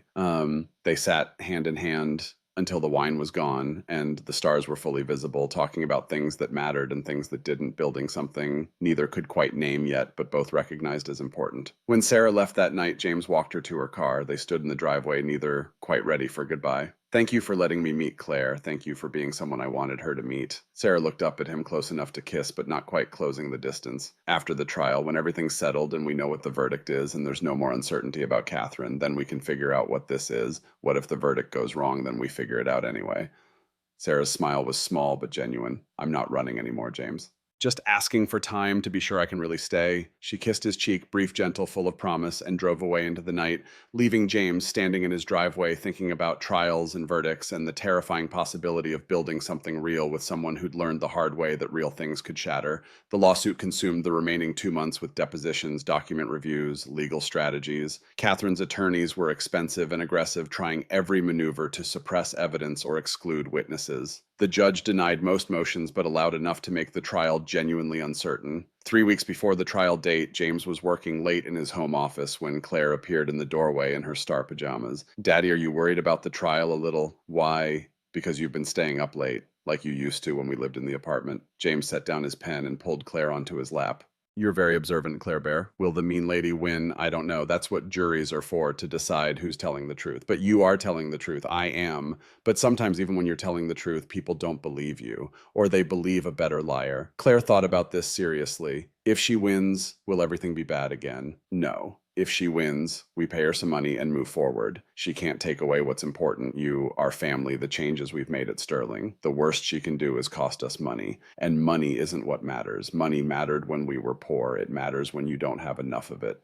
James smoothed her hair. "But once you have enough, the only thing that matters is how you use it and who you share it with. Sarah told me you're sharing it with people who need it, at the foundation." James had indeed launched the Thomas Holloway Foundation 6 weeks ago, supporting workers who faced retaliation for reporting misconduct, legal defense for whistleblowers, career counseling for those wrongfully terminated. Sarah had volunteered to co-chair it, and between them, they'd already helped 47 people. That's right. Because Grandpa William would have wanted his money to help people who need it. I think Mommy would have wanted that too. James felt his throat tighten. I think you're right. Claire hugged him tight. I'm glad you're not pretending to be poor anymore. But I'm also glad we did it, because now you know what it's really like. Smart girl. I know. After she went back to bed, James returned to trial preparation with renewed focus. Catherine could take his money. She couldn't take what mattered. That realization made the upcoming trial feel less like existential threat and more like expensive annoyance. Sarah called at midnight, her voice thick with sleeplessness. Did I wake you? Haven't slept yet. You can't. Keep running through testimony scenarios. Stop working. James closed his own files. Come over. Now it's midnight. I'll make coffee. We'll look at stars. Take our minds off the trial for 20 minutes. Sarah arrived 17 minutes later, still in her work clothes, looking exhausted and beautiful. They sat on the porch with coffee neither wanted, looking at constellations, talking about everything except lawsuits. Claire asked me today if I was worried about the trial. James spoke into the comfortable darkness. What did you tell her? The truth. That I'm worried that we might lose, that it would be expensive but survivable. Very honest parenting. Anna always said kids can handle truth better than they can handle lies. She was right. Sarah was quiet for a moment. James, I need to tell you something, in case the trial goes badly and we don't get another chance. Don't talk like that. No, listen. Sarah turned to face him fully. I spent 2 years convincing myself you were dangerous. That powerful men always are. That wealth corrupts, that I'd be a fool to trust you. And then I watched you spend 6 months transforming Sterling into what it should have been all along, treating employees like humans, using profits to help people, building something that matters instead of just something that makes money. And I realized I was wrong. You're not dangerous. You're extraordinary, and I'm in love with you. The words hung between them, honest and terrifying and perfect. James set down his coffee carefully. I'm in love with you too. I know. Sarah smiled through sudden tears. You've been obvious about it for months. I'm just the one who took forever to admit it. They kissed, then finally the first real kiss without fear or hesitation. It tasted like coffee and promise, and the beginning of something neither could predict, but both were willing to risk everything to find out. When they pulled apart, Sarah was laughing softly. Terrible timing. Right before a trial that could destroy everything, or perfect timing. James pulled her close. Because now we know what we're fighting for. 3 weeks later, they'd find out if fighting was enough. Word count 6,951 words. Now write part 3, minimum 6,800, minimax 7,000 words. Return the output directly here in this chat. Do not open any pop-up /side panel /artifact /canvas, and do not attach files or previews. Write only the requested part with the exact word count I specify. Do not move to the next part until I approve. Plain text only. No titles, no notes, no explanations. Follow my approved outline exactly. Anti-repetition and continuity, non-negotiable. Do not recap any future parts obvious. Do not reuse any sentence from earlier content you wrote in this project. Do not redescribe established characters /locations unless something changed. Every paragraph must add new conflict, consequence, or emotion. No padding. If emphasis is really, really needed, rephrase with different imagery. Before output, self-scan and cut duplicated ideas. Hard constraints, non-negotiable. US only scenes. Foreign places only via documents /memories. Seed the arc toward 4 climaxes across the story minor at part 1 end is allowed, and 5 to 6 quote-worthy lines tied to meaningful beats. Do not label. Embed in prose. Style and pacing. Cinematic voiceover prose only. No dialogue tags. X said no stage directions. Dialogue embedded directly. John's chest tightened as the words slipped out. I can't believe this. Mary didn't flinch. We'll find a way, her voice steady, more resolve than hope. Each paragraph pushes story forward with new events /insights. Final reminder, English only. Follow my outline and these counts exactly. Append the metrics line at the end, as specified. Show more 0-241 architected climactic trial narrative with embedded emotional peaks and victory resolution. Looking at part 3, outline trial begins. Prosecution's case, Catherine's witnesses, Catherine testifies. Defense case, James's witnesses. Sarah testifies, unexpectedly declares feelings publicly. The video shown, James testifies. Closing arguments, verdict, James wins completely. Sarah and James' relationship solidifies. Catherine appears months later to apologize. Foundation work, epilogue, happy ending. Need to 800 to 7,000 words. Follow, outline exactly. No repetition from parts 1 or 2. Build to climax. Trial verdict, quote-worthy lines, embedded, cinematic voiceover style, push story forward, constantly, *, US only scenes, *, end with resolution and hope. Key moments to hit 1. Trial opening dash tension 2. Catherine's testimony lies 3. Defense witnesses, Jennifer Brooks, etc. 4. Sarah's surprise testimony emotional high point 5. Video evidence shown 6. James's testimony 7. Closing arguments 8. Jury deliberation 9. Verdict complete victory 10. Aftermath Catherine's redemption attempt 11. Foundation success 12. James Sarah Claire happy ending 13. Final reflection must avoid asterisk recapping earlier parts, asterisk repeating descriptions, asterisk padding, asterisk dialogue tags, asterisk stage directions. Cold. Monday morning in October arrived with the weight of finality. James stood outside the courthouse watching camera crews set up their equipment, reporters testing microphones, curious crowds gathering behind police barriers. 6 months of preparation had led to this. 12 strangers would decide whether Catherine Price's lies were more convincing than his truth. Sarah appeared beside him without warning, her hand slipping into his with the natural ease of 6 months' practice. You already know, but standing here won't change that. They walked through the gauntlet of reporters together, cameras flashing questions, shouting over each other in incomprehensible cacophony. Sarah's grip tightened when someone asked if their relationship was proof of conspiracy, if James had seduced a board member to guarantee support. She didn't respond, didn't acknowledge the question existed, just kept walking with her head high and her hand in his. Inside the courthouse, the marble halls echoed with footsteps and hushed conversations. Robert Mitchell waited near courtroom 4 with Margaret Thorne and Patricia Morrison, the defense attorney.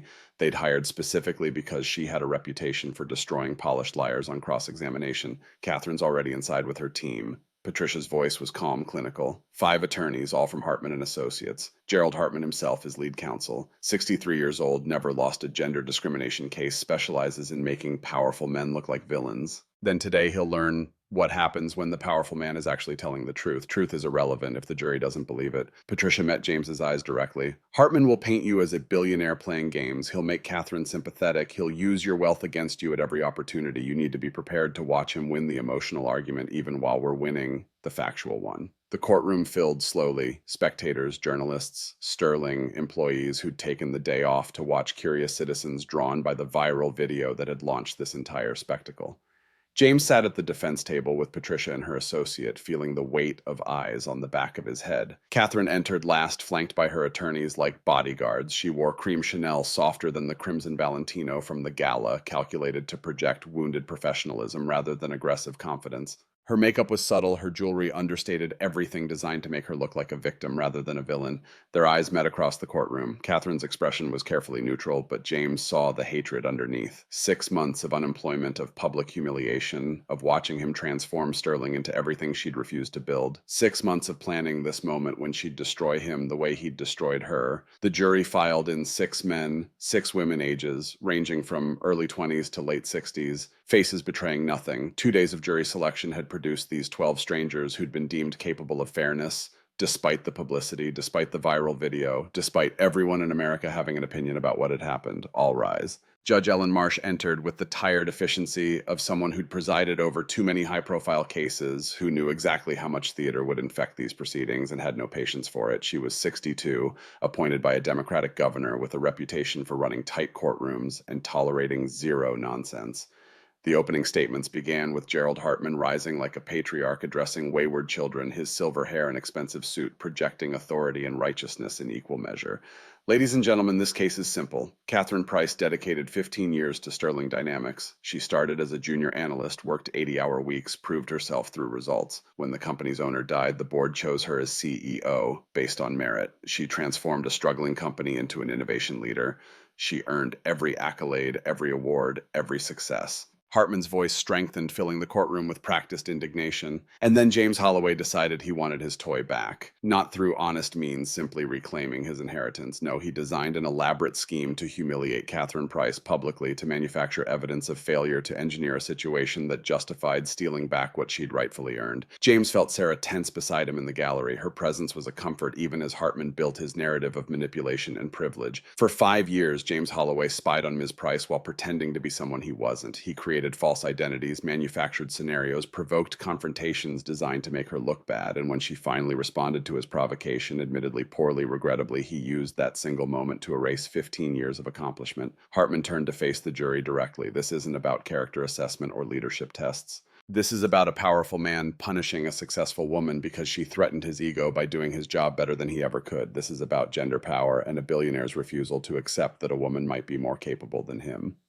He sat down with the satisfied expression of someone who'd delivered a killing blow. Patricia Morrison stood slowly, taking her time, walking to face the jury. Her approach was different, quieter, more conversational, like she was sharing a secret rather than making an argument. Mr. Hartman told you a story. Stories are compelling. They have heroes and villains, injustice and resolution, but this trial isn't about stories, it's about facts. And the facts tell a very different narrative. She pulled up the first slide, William Holloway's will, the relevant section highlighted. William Holloway died 5 years ago. Before his death, he designed a test. Not to trap Catherine Price, but to evaluate whether Sterling Dynamics could be led by someone with vision and character. He required his son to observe for 5 years to document how Catherine Price handled power when she thought no one important was watching. Patricia showed the next slide, the letter William had written James, the handwritten pages displayed on the screen. Character reveals itself not in boardrooms, but in how we treat those we perceive as powerless. Read those words. They're from a man who built a company on the principle that profit and decency aren't mutually exclusive. She let the silence settle before continuing. James Holloway didn't spy on Catherine Price. He worked legitimate jobs, lived modestly, and watched from the same distance any warehouse worker or parent volunteer would. And what he saw over 5 years was a pattern, not isolated incidents, not bad days, a pattern of cruelty. Patricia pulled up employee termination records, HR complaints, exit interviews, 52% turnover, 300% increase in complaints, 23 wrongful termination settlements. She fired an assistant for bringing coffee 3 minutes late. She screamed at maintenance workers over trash can placement. She poured coffee on caterers who displeased her. The jury was paying attention now, the story versus facts tension playing across their faces. And the innovations she claimed Patricia displayed, the timeline of James's anonymous submissions, matched against Catherine's public presentations. Every breakthrough she took credit for came from someone else's work. She built her reputation on theft and her management style on fear. Patricia walked back toward the jury box, her voice dropping to something more intimate. Mr. Hartman wants you to believe this is about gender. It's not. It's about character. Catherine Price had 5 years to prove she deserved permanent control of Sterling Dynamics. Instead, she proved the opposite. And when given one final chance to demonstrate basic human decency, when James Holloway offered her water at a charity event, she revealed exactly who she is by pouring dirty mop water on his head in front of 300 witnesses. She paused, letting the image settle. That's not gender discrimination, that's accountability. Patricia sat down and the real battle began. Hartman called his witnesses first business associates who testified to Catherine's brilliance, her vision, her transformative leadership. Dr. Raymond Wu from Stanford spoke eloquently about her as a student, the sharpest mind in her MBA program. Michael Sterling, CEO of a competing tech firm, praised her strategic thinking and market instincts. Then came the awards presentation photographs of Catherine at conferences, accepting accolades, giving keynote speeches.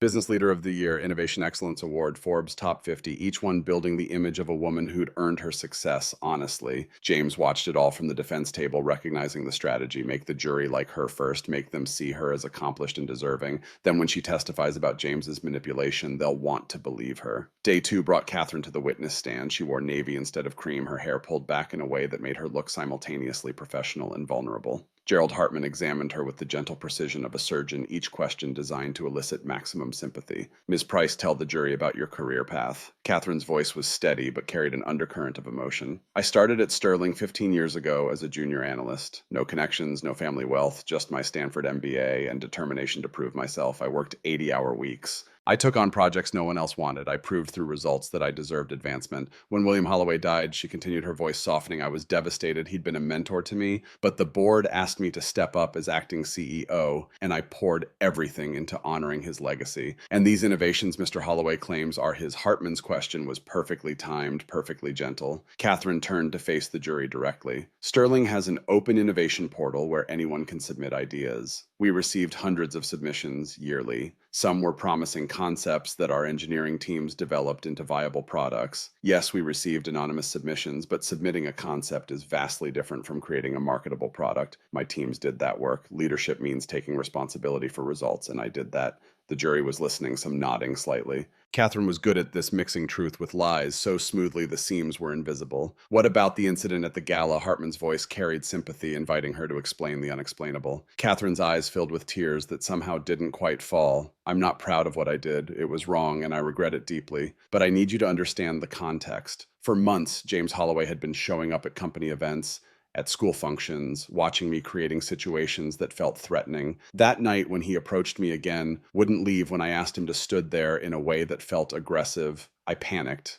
I reacted badly, but it wasn't cruelty, it was fear. The tears fell now, perfectly timed. I'm a woman who spent her career fighting to be taken seriously in a male dominated field. When a powerful man starts stalking you, starts creating scenarios designed to provoke you, it's terrifying. What I did was wrong. But understanding why I did it matters. James felt sick watching the performance. Every word carefully chosen, every emotion calibrated, every lie wrapped in enough truth to seem plausible. Patricia's cross-examination was surgical. Ms. Price, you claim Mr. Holloway's anonymous submissions were just concepts. Let's look at one specifically. She pulled up technical schematics on the screen. This is the water purification system you presented at TechCon Singapore. How much of this design came from the anonymous submission? Most of the foundational concept, but our team refined yes or no. Ms. Price, did the anonymous submission include these filtration specifications? Catherine hesitated, yes. And these UV sterilization protocols? Yes, and these solar integration designs? Yes. Patricia didn't let up.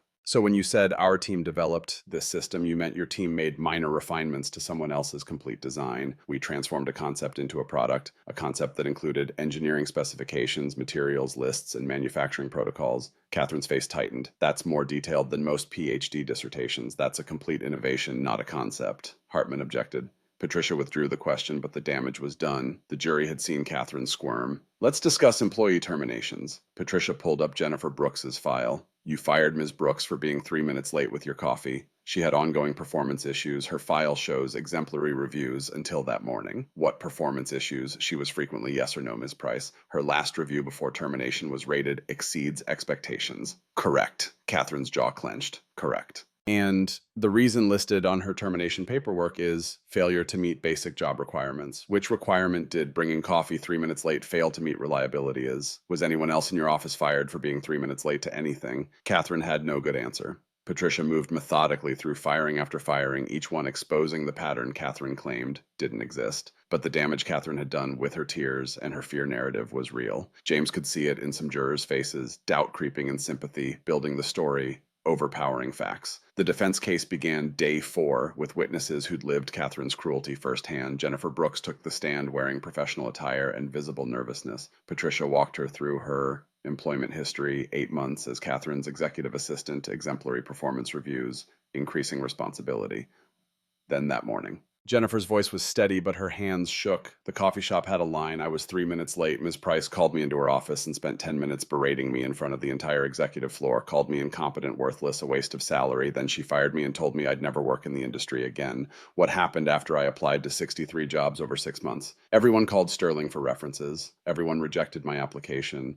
I lost my apartment, moved in with my parents at 28 years old, starting over because I was 3 minutes late with coffee. Hartman tried to shake her on cross-examination, suggesting she was exaggerating, that there must have been other issues. Jennifer held firm, her honesty more convincing than Catherine's polished lies. Carl Rodriguez followed maintenance worker, 28 years at Sterling, father of 4. He described Catherine screaming at him for moving a trash can 2 feet from where she'd specified the public humiliation, the HR complaint that was dismissed with excuses about high standards. Marcus Flynn, the investigative journalist, presented his research. 47 former employees interviewed patterns of abuse, documented culture of fear, quantified in turnover statistics and exit interviews. Then Dr. Evelyn Winters, Sterling's CTO, provided technical testimony about the anonymous submissions. She walked the jury through each innovation, showing how complete they were, how little additional development was required, how Catherine's teams had essentially just manufactured what James had already designed. The evidence mounted like bricks in a wall, each witness adding another layer of proof that Catherine's narrative was fiction. Then Patricia called a witness who wasn't on the original list. The prosecution objects. Hartman was on his feet immediately. Ms. Morgan wasn't disclosed. She's a board member with relevant testimony about Ms. Price's conduct over 3 years. Patricia's voice was calm. We're disclosing now with the court's permission. Judge Marsh considered briefly. I'll allow it, but Ms. Morrison, no more surprises. Sarah walked to the witness stand, looking calm despite the improvisation. She wore gray, not the power suits she usually favored, but something softer that made her seem more human, more accessible. She was sworn in and sat with her hands folded in her lap, meeting the jury's eyes with steady confidence. Patricia approached carefully. Ms. Morgan, how long have you served on Sterling's board? 3 years. And during that time, what was your opinion of the 5-year test designed by William Holloway? Sarah's answer was direct, unflinching. I thought it was absurd, manipulative, unfair to Catherine Price and to Sterling itself. I argued against it in every board meeting. I told James Holloway he was wasting everyone's time. Why did you oppose the test? Because I've seen what powerful men do to women who threaten them. Sarah's voice carried an edge now, not of anger, but of lived experience. My ex husband was charming, brilliant, successful. He married me and spent 2 years systematically draining $20 million from our joint accounts before filing for divorce. So when I learned about James's plan to observe Catherine in secret to test her without her knowledge, my first instinct was that this was another powerful man playing games with a woman's career. The courtroom was completely silent. Sarah's honesty was riveting. What changed your mind? Facts. Sarah turned to face the jury directly. I watched Catherine Price for 3 years. I saw her fire talented employees for trivial reasons. I saw her take credit for innovations she didn't create. I saw her build a culture where fear drove productivity and compassion was seen as weakness. And I realized I'd been wrong. This wasn't about a man punishing a successful woman. This was about holding someone accountable for systemic cruelty. Patricia pulled up a new slide, the gala video frozen on the moment before Catherine lifted the bucket. Did you attend the charity gala where the incident occurred? Yes. Tell the jury what you witnessed. Sarah's voice strengthened. I watched James Holloway offer Catherine Price water, politely, professionally, the way any server would. And I watched her respond by publicly humiliating him, calling him desperate, suggesting he didn't belong, implying his poverty made him less worthy of respect. Then she had her assistant bring her a bucket of dirty mop water and poured it over his head in front of 300 people. Patricia let that image settle before asking her next question. Ms. Price claims she felt threatened. Did Mr. Holloway do anything threatening? He stood there with a tray and said water. That's all. Sarah's contempt was evident. Catherine wasn't threatened. She was performing, demonstrating her power by destroying someone she thought was nobody important. The prosecution is claiming this is about gender discrimination. Your perspective on that, Sarah's response was fierce. I'm a woman who's faced actual gender discrimination. I've been passed over for promotions, had my ideas stolen by male colleagues, been paid less for the same work. This isn't that. Catherine Price wasn't fired for being a woman. She was fired for being cruel. And using gender as a shield for bad behavior is offensive to every woman who's actually fought discrimination. Then Sarah did something unexpected. She turned to look directly at James, and her expression softened. There's one more thing the jury should know. Her voice dropped more intimate. I opposed this test for 2 years because I was afraid to trust James Holloway. Afraid he was like my ex-husband, using charm to hide manipulation, using power to hurt people who couldn't fight back. But I was wrong. James spent 5 years learning what most of us never will, what it's like to be invisible, to work for wages that barely cover expenses, to be dismissed and overlooked and treated as less than human. And he did it not for revenge, but for truth. He's the most honest person I've ever known. Patricia's next question was quiet. Do you have personal feelings for Mr. Holloway? Sarah didn't hesitate. Yes, I'm in love with him. The courtroom erupted with whispers. Judge Marsh gabbled for order. Sarah sat, composed, unflinching, having just declared her feelings in front of cameras and jury and the entire watching world. Hartman's cross-examination tried to paint Sarah as biased, compromised by emotion, her testimony worthless because of her relationship. Sarah dismantled every attempt with calm precision. My feelings don't change the facts. Catherine Price abused power systematically for 5 years. That's documented in HR records, exit interviews, and witness testimony. Whether I love James or hate him, those facts remain true. When Sarah stepped down, she walked past James and their eyes met. He mouthed 2 words, thank you, and she nodded slightly before taking her seat in the gallery. The video evidence came next, and it was devastating. Not just the gala footage, which the jury had already seen, but company meeting recordings where Catherine berated employees, security camera footage of her screaming at maintenance staff, cell phone videos from terminated workers showing her public humiliations. Each clip added weight to the defense's case, showed patterns instead of isolated incidents, turned Catherine's claims of one regrettable moment into obvious lies about systemic behavior. Day 8 brought James to the witness stand. He wore a simple gray suit, expensive but understated, nothing flashy, nothing designed to remind the jury of his wealth. Patricia led him through the story, methodically: his father's death, the will's unusual requirements, the decision to honor the test despite his grief. Why did you agree to your father's conditions? James's voice was steady, honest. Because I just lost my wife and I was drowning. Because I had a 3-year-old daughter who needed her father present, not distracted by running a corporation. Because my father had never been wrong about people in 40 years of business. And because the test made sense. How else do you really know someone's character except by watching how they treat people when they think it doesn't matter? Tell the jury about the innovations you submitted. For 5 years, I worked warehouse shifts during the day and designed solutions at night. James pulled up the first innovation on the screen. This water purification system took me 8 months. I'd work from 9 p.m. until 2 a.m. After Claire fell asleep, calculating filtration rates, testing materials, virtually designing integration protocols. I submitted it anonymously because that was the test requirement. Could Catherine recognize good ideas regardless of their source? Would she share credit or claim it? And what happened 6 months later? She presented it at TechCon Singapore as her team's breakthrough. I watched the live stream from my warehouse break room, eating a sandwich I'd packed that morning, listening to her accept awards for 8 months of my work. Patricia pulled up each subsequent innovation, and James explained the development process for each one: the late nights, the calculations, the testing, the renewable energy storage system, the manufacturing automation protocols, each one stolen, each one credited to Catherine's leadership. Then came the gala. Why did you volunteer as serving staff that night? Because after 5 years of watching Catherine abuse power, I wanted to give her one final opportunity to demonstrate character. Would she treat a server with basic human respect, or would she reveal who she truly was when faced with someone she thought was powerless? And you knew she might humiliate you. I hope she wouldn't. But yes, I knew it was possible. Your daughter saw the incident via live stream. Did you plan for that? James's voice tightened with emotion. Number one, I specifically kept Claire home with her babysitter, but Jefferson Elementary was live streaming the event, and when Claire asked to watch, her babysitter didn't know to refuse. Seeing my daughter's face when I got home that night, that's something I'll carry forever. Do you regret letting it happen? Hartman leapt on the opening during cross-examination. Regret letting your daughter watch you get humiliated for the sake of your revenge. It wasn't revenge. James met Hartman's eyes directly. It was revelation. And yes, I regret that Claire had to see it, but I don't regret ensuring Catherine Price faced consequences for 5 years of cruelty. Hartman pressed harder, trying to paint James as manipulative, privileged, playing games with people's lives. But James held steady, answering each question with calm honesty that was more convincing than any rehearsed deflection. You're worth $3 billion. Why should this jury feel sympathy for you?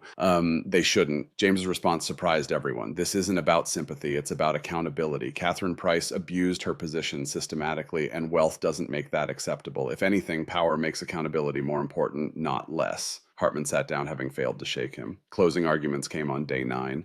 Hartman went first, painting a picture of manipulation and privilege of a billionaire orchestrating an elaborate scheme to punish a successful woman. He spoke eloquently about gender discrimination, about the challenges women face in male-dominated industries, about how success makes women targets for resentment. This is who Catherine Price is: brilliant, capable, deserving. And this is who James Holloway is: entitled, manipulative, unable to accept that a woman might be better at running his father's company than he'd ever be. The choice is simple. Do we reward manipulation, or do we stand against it? He sat down with visible confidence. Patricia Morrison stood slowly, took her position facing the jury, and delivered the most devastating 15 minutes of the entire trial. Mr. Hartman told you another story. Stories are powerful. But let's return to facts. She pulled up the slide showing Catherine with the bucket, James standing soaked and motionless. This image tells you everything you need to know about character. Catherine Price poured dirty mop water on a human being in front of 300 witnesses. Not because he'd wronged her, not because he'd failed at anything, but because she could. Patricia walked to the jury box, her voice quiet, but carrying absolute certainty. Mr. Hartman wants you to believe this is about gender. It's not. If a male CEO poured water on a server's head, would you excuse it? Would you claim he felt threatened, or would you recognize it as abuse of power? She let the question hang before continuing. Catherine Price had 5 years to prove herself worthy. Instead, she fired employees over trivial mistakes. She stole credit for innovations she didn't create. She built a culture of fear. And when James Holloway gave her one final chance to demonstrate basic human decency, she revealed exactly who she is. Patricia walked back to the defense table, then turned for her final words. This isn't revenge. It's not manipulation. It's a simple question that this jury must answer. Does pouring dirty water on someone's head in front of their child constitute grounds for termination, or does Catherine Price deserve $200 million for facing consequences for her own choices? She paused, meeting each juror's eyes in turn. Success doesn't excuse cruelty, power doesn't justify abuse, and gender is never a shield for bad behavior. The facts are clear, the evidence is overwhelming, the choice is yours. Patricia sat down. The jury was dismissed to deliberate at 2:47 p.m. The waiting was excruciating. James sat in a private room with Sarah, Robert, and Margaret, unable to eat, unable to think about anything except 12 strangers deciding his fate in a room he couldn't access. Sarah held his hand, her thumb tracing circles on his palm. Whatever happens, we'll handle it. What if they believe her? Then we appeal. And if we lose the appeal, we pay the judgment and move forward. But James, even if we lose in court, we've already won what matters. Catherine can't get her reputation back, can't undo the documentation we released, can't erase the employee testimonies. Is that enough? It has to be. At 5:30, word came that the jury had reached a verdict, 6 hours of deliberation. James didn't know if that was good or bad, didn't know if quick decisions favored prosecution or defense. Couldn't read anything into the timing except that it was over. They filed back into the courtroom, James at the defense table, Sarah directly behind him in the first row of the gallery, Catherine at the prosecution table looking perfectly composed despite the stakes. The jury foreman stood, an older man with kind eyes and weathered hands that suggested a lifetime of manual labor. Judge Marsh's voice was crisp, efficient. Has the jury reached a verdict? We have your honor. On the count of wrongful termination, how do you find we find in favor of the defendant, James Holloway? Catherine's face crumbled. Her attorneys immediately began whispering urgently about appeals. But the foreman wasn't finished. On the count of defamation, how do you find in favor of the defendant, James Holloway? On the count of emotional distress, in favor of the defendant, James Holloway. On the count of gender discrimination, in favor of the defendant, James Holloway. Complete victory, total vindication. Every count, every claim, every lie Catherine had built her case on, rejected by 12 strangers who'd looked at the evidence and chosen truth. The courtroom erupted. Catherine was crying openly now, her polished facade completely shattered. James felt Sarah's hand on his shoulder, turned to see tears streaming down her face, not from sadness, but from relief and vindication and the release of 6 months' worth of tension. Patricia was smiling, a small, satisfied smile that said she'd known the truth would win, but had been prepared for it not to. Robert was shaking hands with the legal team. Margaret was already on her phone, probably calling other board members. Judge Marsh gavelled for order. The jury is dismissed with the court's gratitude. This case is concluded. James stood, turned fully to face Sarah, and pulled her into his arms right there in the courtroom with cameras capturing every second. She held him tight, her face buried against his shoulder, her body shaking with suppressed sobs. We won. Her voice was muffled but fierce. You won. We won, he corrected gently. None of this happens without you. They pulled apart enough to look at each other, and James didn't care about the cameras or the crowd or anything except the woman in his arms who'd stood by him through everything, who'd declared her love publicly when it could have cost her credibility, who'd fought for truth even when she'd initially believed the test was wrong. I love you. The words came easily, honestly, in front of everyone who mattered and plenty who didn't. I know. Sarah smiled through tears. You've been obvious about it for months. I'm just the one who took forever to admit it. They kissed, then cameras flashing, creating the image that would run on every news site by evening billionaire CEO and board member embracing after trial victory. Love declared in a courthouse instead of candlelight. Outside reporters swarmed for statements. James kept his brief. I'm grateful for the jury's decision, grateful for the justice system, but mostly grateful that truth still matters, that evidence still matters, that we can still hold powerful people accountable for how they treat others. A reporter shouted about Catherine. What do you say to her now? James paused, considering. I hope she learns from this. I hope she understands that success without character is meaningless. And I hope she becomes the person my father believed she could be when he gave her this chance 5 years ago. Then he and Sarah walked to the car, leaving the chaos behind, driving toward the future they'd been too afraid to fully imagine until now. 3 months passed in transformation. Sterling Dynamics continued its evolution under James's leadership, employee satisfaction scores climbing, innovation pipeline expanding, profits growing alongside purpose. The Thomas Holloway Foundation expanded its reach, helping 127 people in its first year, providing legal defense and career counseling to workers facing retaliation for speaking truth to power. Claire thrived at Ashford Academy, her friendship with Sophie deepening, her grades excellent, her adjustment to their new life complete. She'd stopped asking why they'd pretended to be poor, seemed to understand on some instinctual level that the experience had taught her father something worth learning. And Sarah became a constant presence, family dinners, 3 nights a week, movie nights on Fridays, Sunday mornings, looking at stars through the telescope James had bought Claire for her 9th birthday. They were building something careful and deliberate, neither willing to rush into permanence, but both certain they wanted to get there eventually. Then late one evening in January, security called James's office. Someone's here to see you. No appointment. Won't give a name, says it's important. James almost refused. It was 8:15. He'd been working late. He was exhausted. But something made him agree. Catherine Price walked in looking nothing like the polished executive he'd known. Simple jeans, sweater, no makeup, hair pulled back in a casual ponytail. She looked smaller, somehow diminished by the absence of armor. Thank you for seeing me. James gestured to the chair across from his desk. Why are you here to apologize? She said it simply without preamble or performance. I've spent 3 months thinking about what I did, what I became, and I need you to know that I'm sorry. For the water, for stealing credit for your work, for every cruel thing I said and did, I'm sorry. James studied her face, looking for the calculation he'd come to expect, finding only exhaustion and something that might actually be genuine remorse. What do you want from me, Catherine? Nothing. I don't want anything. I just needed to say it. Needed you to hear it. Because you were right about everything. I did become someone cruel. I did treat people as disposable. I did use power as a weapon instead of a responsibility. Her voice was quiet, stripped of the polish and projection. My lawyers told me not to come here, said it could be used against me if we pursue appeals, but I don't care anymore. I'm tired of fighting. tired of lying to myself about who I was. What are you doing now? Working at a nonprofit, administrative work, filing, organizing, answering phones. She smiled bitterly. It's humbling, but it's honest. And I'm terrible at it because I keep expecting people to jump when I ask for something, and instead they just look at me like I'm being unreasonable, which I usually am. Why the nonprofit world? Because I need to learn how to help people instead of using them. Catherine met his eyes directly. I don't know if I can change. Don't know if 15 years of ambition and cruelty can be unlearned. But I'm trying. James sat in silence, thinking about redemption and consequences and whether people could really transform. Why tell me this? Because you deserve to know that I see it now. What I was, what I did, and I'm going to spend the rest of my life trying to be different. She stood to leave, paused at the door. One more thing. The foundation you started, the one helping wrongfully terminated workers. I'd like to volunteer if you'd have me. Use my business skills for something good instead of something destructive. I understand if the answer is no. But I wanted to ask. James considered the request, the irony of Catherine Price volunteering to help people like the ones she'd fired, the poetic justice of putting her to work undoing the damage she'd caused. Talk to Sarah Morgan. She co-chairs the foundation. If she agrees, you can volunteer. Catherine nodded, surprised but grateful. Thank you.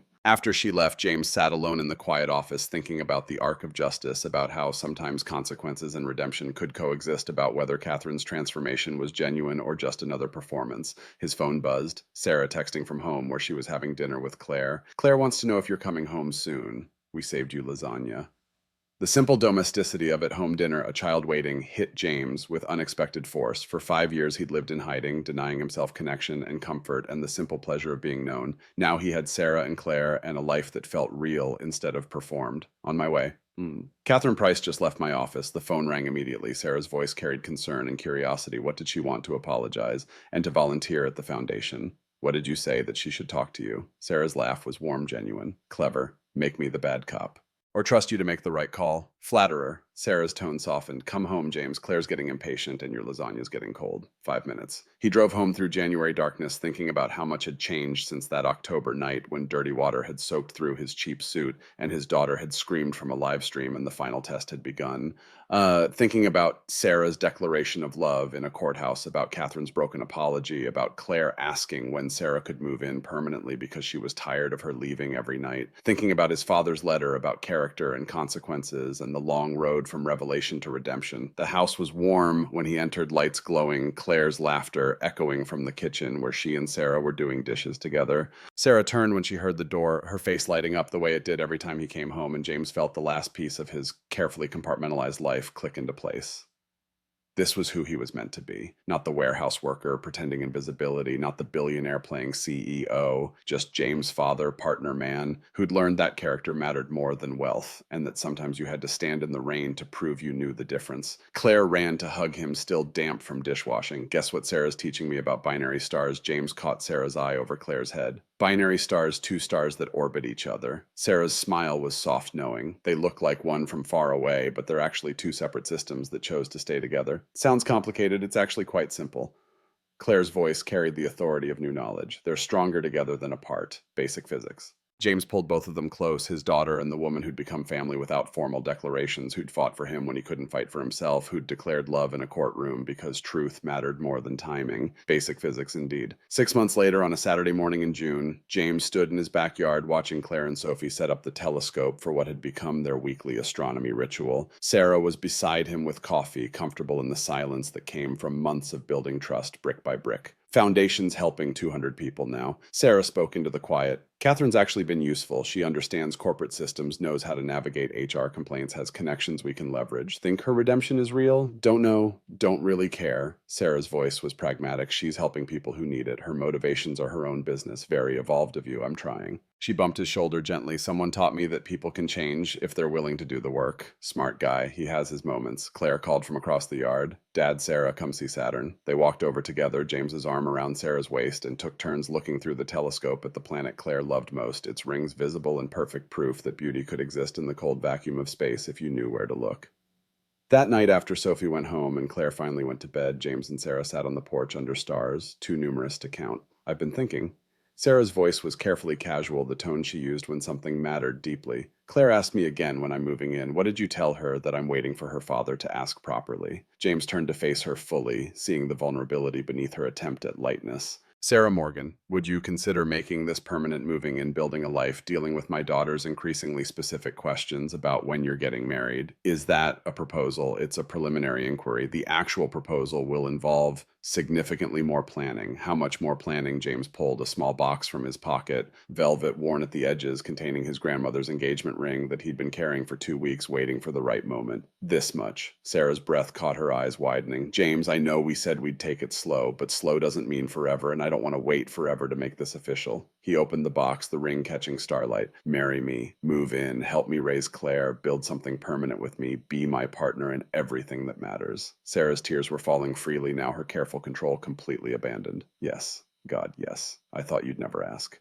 They kissed under stars that had witnessed 5 years of waiting, 6 months of trial, 3 months of healing, and countless moments of choosing each other despite fear and doubt and the reasonable certainty that love was always a risk. But some risks, James had learned, were worth taking, some tests were worth enduring, and some people were worth standing in the rain for, even when the rain was dirty water and public humiliation and the complete destruction of everything you'd built, because on the other side of destruction was truth, and truth made everything else possible.